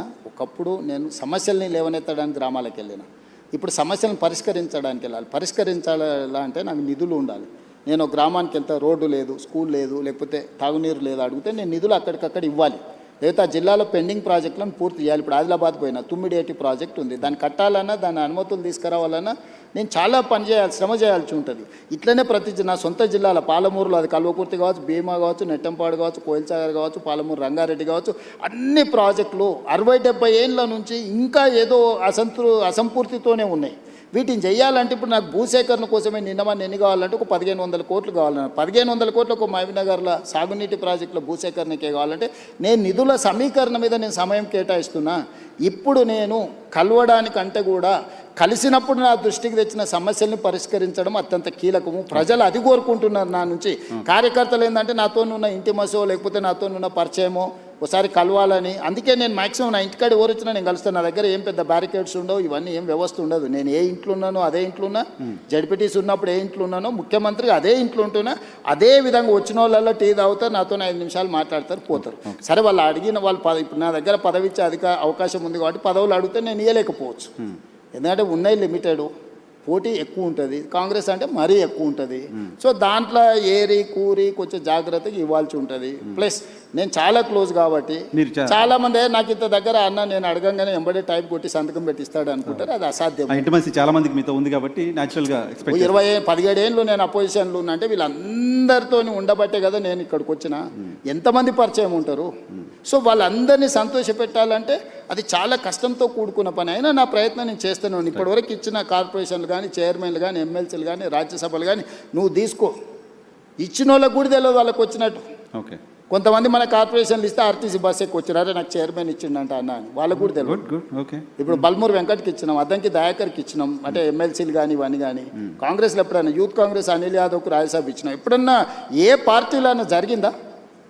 మంత్రులు శ్రీహరి మా జిల్లా పార్టీ ప్రెసిడెంట్, అడ్లూరు లక్ష్మణ్ మా జిల్లా పార్టీ ప్రెసిడెంట్, వీళ్ళందరూ ఇవాళ మంత్రులు అయినరు కదా. ఇట్లాంటి వాళ్ళని కింది నుంచి వచ్చిన వాళ్ళను జిల్లా ప్రెసిడెంట్లను లేకపోతే చిన్న పదవులు ఉన్న వాళ్ళను శంకర్ నాయక్ జిల్లా ప్రెసిడెంట్ ఇస్తే ఎమ్మెల్సీ చేసినాం. ఇట్లా నువ్వు వెడ్మ బొజ్జు ఇందిరమ్మ ఇంట్లో ఉంటాను నేను ఏదో గుడి నాగోబ జాతరకు పోతే చిన్న కార్యకర్త అక్కడ ఉన్న వాళ్ళని గుడికాడ వాళ్ళ వీళ్ళని జరుపుతుంటే కొంచెం యాక్టివ్గా అనిపించినారు. ఆ పిల్లోని ఇక్కడ పిల్లు ఫోన్ నెంబర్ రాసుకొని మా పిఏ చెప్పి వాని పేరు రాసుకొని వాని టికెట్ ఇస్తే వాడు ఈరోజు ఎమ్మెల్యే అయ్యిండు. మందుల సామెలు నీకు కూడా బాగా తెలుసు. టికెట్ ఇవ్వాలనుకున్నప్పుడు పిలిచిన అంటే ఆయన అడిగిండు వచ్చి ఎన్ని ఉన్నాయన్న 2 ఉన్నాయి సార్ అన్నాడు. సరే పో అని చెప్పిన. ఇవ్వాలనుకున్నప్పుడు పిలిచిన ఏదో ఉన్నాయన్నావు కదా 2 అంటే 2 కోట్ల అన్న. కాదు సార్ 2 లక్షలు అన్నాడు. మరి ఉన్నాయా 2 లక్షలు అన్న? లేదు సార్ నిన్న మన హైదరాబాద్కు నాయకుల దగ్గర తిరగడానికి 1,50,000 ఖర్చు అయిపోయినాయి, 50,000 ఉన్నాయి సార్ అన్నాడు. పోనీ 50,000 అన్న మరి నామినేషన్కి దీనికి ఉంటాయంటే అవి కూడా ఎక్కడికి సార్ నువ్వు టికెట్ ఇస్తే బట్టలు కొనుక్కోవాలన్నాడు. అంటే ₹1 లేకుంటే టికెట్ ఇచ్చినా వాళ్ళందరూ ఎమ్మెల్యేలు అయినా 50,000 మెజార్టీతో గెలిచిండు మందుల సామెలు. సో ఇట్లా చాలా మంది ఉన్నారు, సక్సెస్ స్టోరీ ఉన్నోళ్ళు ఉన్నారు. ఇప్పుడు ఆస్పిరేషన్స్ ఉన్నాయి, మిమ్మల్ని రావాలి మీరు జిల్లాలో తిరగాలి అని కోరుకుంటున్న వాళ్ళు చాలా మంది ఉన్నారు. సరే, డెఫినెట్గా నేను చెప్పేది ఏంటంటే ఒక్కోసారి ఒకరికి అదృష్టం వరిస్తుంది, ఒకరికి కష్టం వరిస్తుంది, ఒకరికి ఆలస్యం అవుతుంది. కానీ నా దగ్గర ఏ కుర్చీ ఖాళీగా పెట్టాను. వీలైనంత వరకు చాకలి ఐలమ్మని ఎవరైనా గుర్తుపెట్టుకుర్రా? శ్రీకాంతాచారి తల్లిని ఎవరైనా గుర్తుపెట్టుకుర్రా? మహిళా కమిషన్ మెంబర్ ఇచ్చారు. కోదండరామ్ సార్ని ఎవరైనా గుర్తుపెట్టుకున్నారా? ప్రొఫెసర్ తిరుమలరావు గారిని ఎవరైనా గుర్తుపెట్టుకున్నా? అక్నూరు మురళిని ఎవరైనా గుర్తుపెట్టుకున్నా? నేను ఇట్లా ఒక 50 పేర్లు చెప్తాను. తెలంగాణ ఉద్యమంలో పార్టిసిపేట్ చేసిన వాళ్ళందరినీ పిలిచి పదవిచ్చి ప్రభుత్వంలో భాగస్వాములను చేసిన. ఓకే. సో 9 మంది కళాకారులను గుర్తించి కోటి రూపాయలు ఇచ్చి వాళ్ళకు పట్టాలు ఇచ్చి రాష్ట్ర అవతరణ దినోత్సవం గుర్తించిన. అందశ్రీ రాసిన పాట తెలంగాణ ఉద్యమాన్ని ఎక్కడికి తీసుకెళ్ళింది? 10 ఏళ్ళ ముఖ్యమంత్రి ఎన్నడన్నా చూడనని చూసిండా? జయ జయ హే తెలంగాణ గీతాన్ని రాష్ట్ర గీతంగా మార్చింది నేను కదా, తెలంగాణ తల్లిని అంకితం చేసింది నేను కదా, కులగణన చేసింది నేను కదా, మాదిగ వర్గీకరణ చేసింది నేను కదా. ఓకే, ఇవన్నీ ఎవరు చేసిరు? ఇవన్నీ నేనే కదా చేసింది. ఇవన్నీ కూడా సుదీర్ఘకాలంగా దశాబ్దాల నుంచి పెండింగ్ ఉన్న సమస్యల్ని కూడా ఒకటొకటి పరిష్కరించుకుంటూ వస్తున్నా నేను. రైట్. మూసి ప్రక్షాళన కూడా అందరు ముఖ్యమంత్రులు మారిండ్రు. కానీ నిక్కచ్చిగా నిలబడి ఏమైనా సరే చేస్తా అన్న వాళ్ళు ఒక్కరిని చూపించు. నేను ఈరోజు చెప్తున్నా, మూసి చేస్తా, ఎవరు అడ్డం వచ్చినా చేస్తా. మూసి నదిని ప్రక్షాళన చేసి నగరానికి అందిస్తా. ప్రపంచంలోనే అద్భుతమైన నగరం హైదరాబాదును తీర్చిదిద్దేత నాది. చెరువులలో ఎవరున్నా మొత్తం కూల్చి చెరువులనే కలుపుతా. నాలాలలో ఎంక్రోచ్మెంట్ ఉన్నా కొట్టేస్తా. వార్నింగ్ ఇస్తున్నారు ఖచ్చితంగా. ఎవరున్నా మీరే మర్యాద కాల్ చేస్తే సామాన్లు తీసుకుపోతారు. మీ వెనకాల ఎవడున్నా ఎవడు ఏసో మీడియాలో పెట్టినా ఏం ఊరుకోను. ఒకరోజు వెనక ఒకరోజు ముందు కూలడం ఖాయం. కాబట్టి నీళ్ళ దగ్గరికి పోకండి. ఓకే, నీళ్ళ దగ్గరికి పోయినరానంటే కూలడం ఖాయం. నేను ఇంకా స్పష్టంగా నీ ముందర చెప్పెళ్తున్నాను. రైట్. రూత్లెస్గా వ్యవహరిస్తా. డ్రగ్స్ ఎవడైనా డ్రగ్స్ రిలేటెడ్ ఎవడన్నా ఉన్నాడంటే కీలు ఏలు ఇరిసి కూసబెడతా. రైట్ సార్, మీ టీం నాకు చాలా కోపంగా చూస్తున్నారు. మీ టైం ఎక్కువ తీసుకున్నాను, క్లోజ్ చేస్తా. చివరిగా మీ నెక్స్ట్ గోల్కి వెళ్ళే లోపు రేవంత్ రెడ్డి ఆయన మార్చుకోవాలంటే రేవంత్ రెడ్డికి నచ్చంది ఏంటి? ఇది మార్చుకుంటే ఇంకా నేను బెటర్ అంటే అవసరానికి మించిన సమయం ఇస్తుంటా. నేను 2 నిమిషాలు మాట్లాడాల్సిన వాళ్ళతోనే 2 నిమిషాలు మాట్లాడాల్సిన 20 నిమిషాలు ఇస్తుంటా. క్వాలిటీ టైం స్పెండ్ చేయాలని ఈ మధ్యలోనే పెట్టుకున్నా నేను. అవసరానికి మించిన టైం నాకు ఇచ్చారని చెప్తున్నారు. ఓవరాల్గా నాకున్న లక్షణంలో నేను మార్చుకోవాలనుకుంటున్నది అవసరానికి మించిన సమయం ఇస్తున్నా. దాన్ని తగ్గించుకుంటే ఇంకెక్కువ మందికి ఇవ్వచ్చు అని నేను అనుకున్నా. ఇప్పుడు రేపటి నుంచి కొంచెం ఆ ప్రాక్టీస్ మొదలు పెడతాను. మేము చాలా కాలం జర్నలిస్ట్గా ఉన్నప్పుడు మేమందరం ఫేస్ చేసిన సమస్య మీతో ఫోన్లు ఎత్తరు. నాకున్న బిగ్గెస్ట్ వీక్నెస్ ఫోన్లు ఎత్తకపోవడం. నేను అఫీషియల్గా అసెంబ్లీలో చెప్పి నేను ఫోన్లు ఎత్తాను. ఫోన్లు ఎత్తితే ఇప్పుడు ఇంకా అసలు నేను జడ్పీటీసీ రాహుల్ గాంధీ మెసేజ్ పెడుతున్నారు అన్నారు. టెక్స్ట్ పెడతాడు. అందుకే టెక్స్ట్ పెడితే నేను ఫ్రీగా ఉన్నప్పుడు ఫోన్ చేస్తాను. నేను ఫోన్ ఎత్తడం మొదలు పెడితే నా దగ్గర ఉన్న మనిషితో నేను మాట్లాడలేను.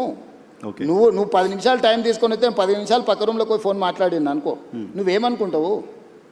రెండోది, నీ పక్కన ఎవడుండో ఇవాళ రేపు ప్రతిదీ ఫోన్లలో రికార్డ్ చేస్తారు. నీకు అనుభవం అయిందా? అవును, చాలా. స్పీకర్ ఫోన్ ఆన్ చేసి చూడు ఇప్పుడు ముఖ్యమంత్రితో మాట్లాడతాను. రాత్రి 12ంటికి ఫోన్ చేస్తాడు వాడు, నాకు దగ్గరోడు. ఏం చేస్తున్నావు అన్న అంటాడు. రాత్రి 12ంటికి ఏం చేస్తావా? ఏందిరా నీ సమస్య ఏంటంటే మా ఇంట్లోకి పాము వచ్చిందన్న, నువ్వు పాము సంగతి ఏందో చూడ అంటే నేను పోయి పాము పట్టుకోవాలన్నా. అంటే నేను ఎత్తే ఫోన్ని కూడా మీరు క్వాలిటీగా వాడుకోవాలి కదా. నిజంగా ఓ ఆపత్తు ఉంది, ఓ కష్టం ఉంది, లేకపోతే సంతోషం ఉంది అన్న, మా ఇంటికి ఫంక్షన్ ఉంది మీరు రావాలి, లేదు నాకు ఈ ప్రాబ్లం ఉంది పలానా వాళ్ళకి చెప్పంటే పర్వాలేదు. ఇవాళ రేపు ఫోన్ల ఉపయోగానికంటే దుర్వినియోగం ఎక్కువ జరుగుతుంది. Very true. కాబట్టి నేను మనుషులతో మాట్లాడితే తప్పితే ఫోన్లలో నేను మాట్లాడాను. మాట్లాడినా కూడా 1, 2, 30 సెకండ్స్ 1 మినిట్లో ఓకే రైట్ అవునా మంచిది రైట్ అని పెట్టేస్తాను. ఫోన్ నేను మాట్లాడాను. ఏంటంటే ఇవాళ రేపు మీడియా కూడా మీడియా లాగా లేదు కదా. ప్రతి పార్టీ ఒక ఛానల్ ఆల్మోస్ట్ వాళ్ళ కార్యకర్తలే కదా లోపలికి వచ్చి. మన ఊరికే నేను ఒకసారి చిట్చాట్ చేస్తేనే రికార్డ్ చేసుకొని పోయారు. మీతో నేను క్యాజువల్గా మాట్లాడు రికార్డ్ చేసుకొని పోయి పెట్టి పెద్ద నేషనల్ లెవెల్ ఇష్యూ అని తెలిసి శశి తరూర్ విషయంలో ఏదో మాట్లాడినాను. మరి అనెథికల్గా బిహేవ్ చేస్తున్నప్పుడు నేను మాత్రం ఏం చేయగలుగుతాను? అసలు జర్నలిస్ట్ ఫోన్లే అన్నట్ల జనరల్గా కూడా ఫోన్ నేను ఎత్తాను. బస్ ఫోన్ ఎత్తడం అనేది సర్పంచే ఎత్తలేకపోతుండు. నేను రాష్ట్ర ముఖ్యమంత్రిని ఫోన్ ఎట్లా ఎత్తుతాను నువ్వే చెప్పు. సరే మేము ముఖ్యమంత్రిగా ఉన్నప్పుడు అన్నట్లా మీరు ఫస్ట్ నుంచి ముందు నుంచి కూడా నేను ఎత్తాను. ఫోన్లలో ఉన్న ప్రమాదం నేను ముందే పసిగట్టిన. 20 ఏళ్ళ నుంచి కూడా నేను ఫోన్లు తక్కువ ఎత్తుతాను. ఉన్నడా లేదా కనుక్కోవడానికి ఫోన్ తప్ప ఫోన్లో నేను మాట్లాడాను, నేను ఎత్తానని క్లియర్గా చెప్పి. నాకు టెక్స్ట్ పెట్టు, నేను బండి ఎక్కంగానే ఇప్పుడు నా ఫోన్ బండ్లు ఉంటుంది 2 అవర్స్ నీ దగ్గర ఉన్నా ఎక్కంగానే చెక్ చేసుకుంటా. ఎవరైనా టెక్స్ట్ పెడితే వెనక్కి కొడతా, లేకపోతే వదిలేస్తాను. నేను ఒక స్టైల్ పెట్టుకున్నా. ఫోన్లు ఎత్తకపోయినా నేను ముఖ్యమంత్రి అయిన ఇది కూడా చూడు మరి. Right sir, thank you very much మాకు సమయం కేటాయించినందుకు. Sir, 1 last question. మరి వే2 న్యూస్ కాన్క్లేవ్ గురించి, వే2 న్యూస్ గురించి మీ అమూల్యమైన సమయాన్ని కేటాయించి ఇచ్చేశారు.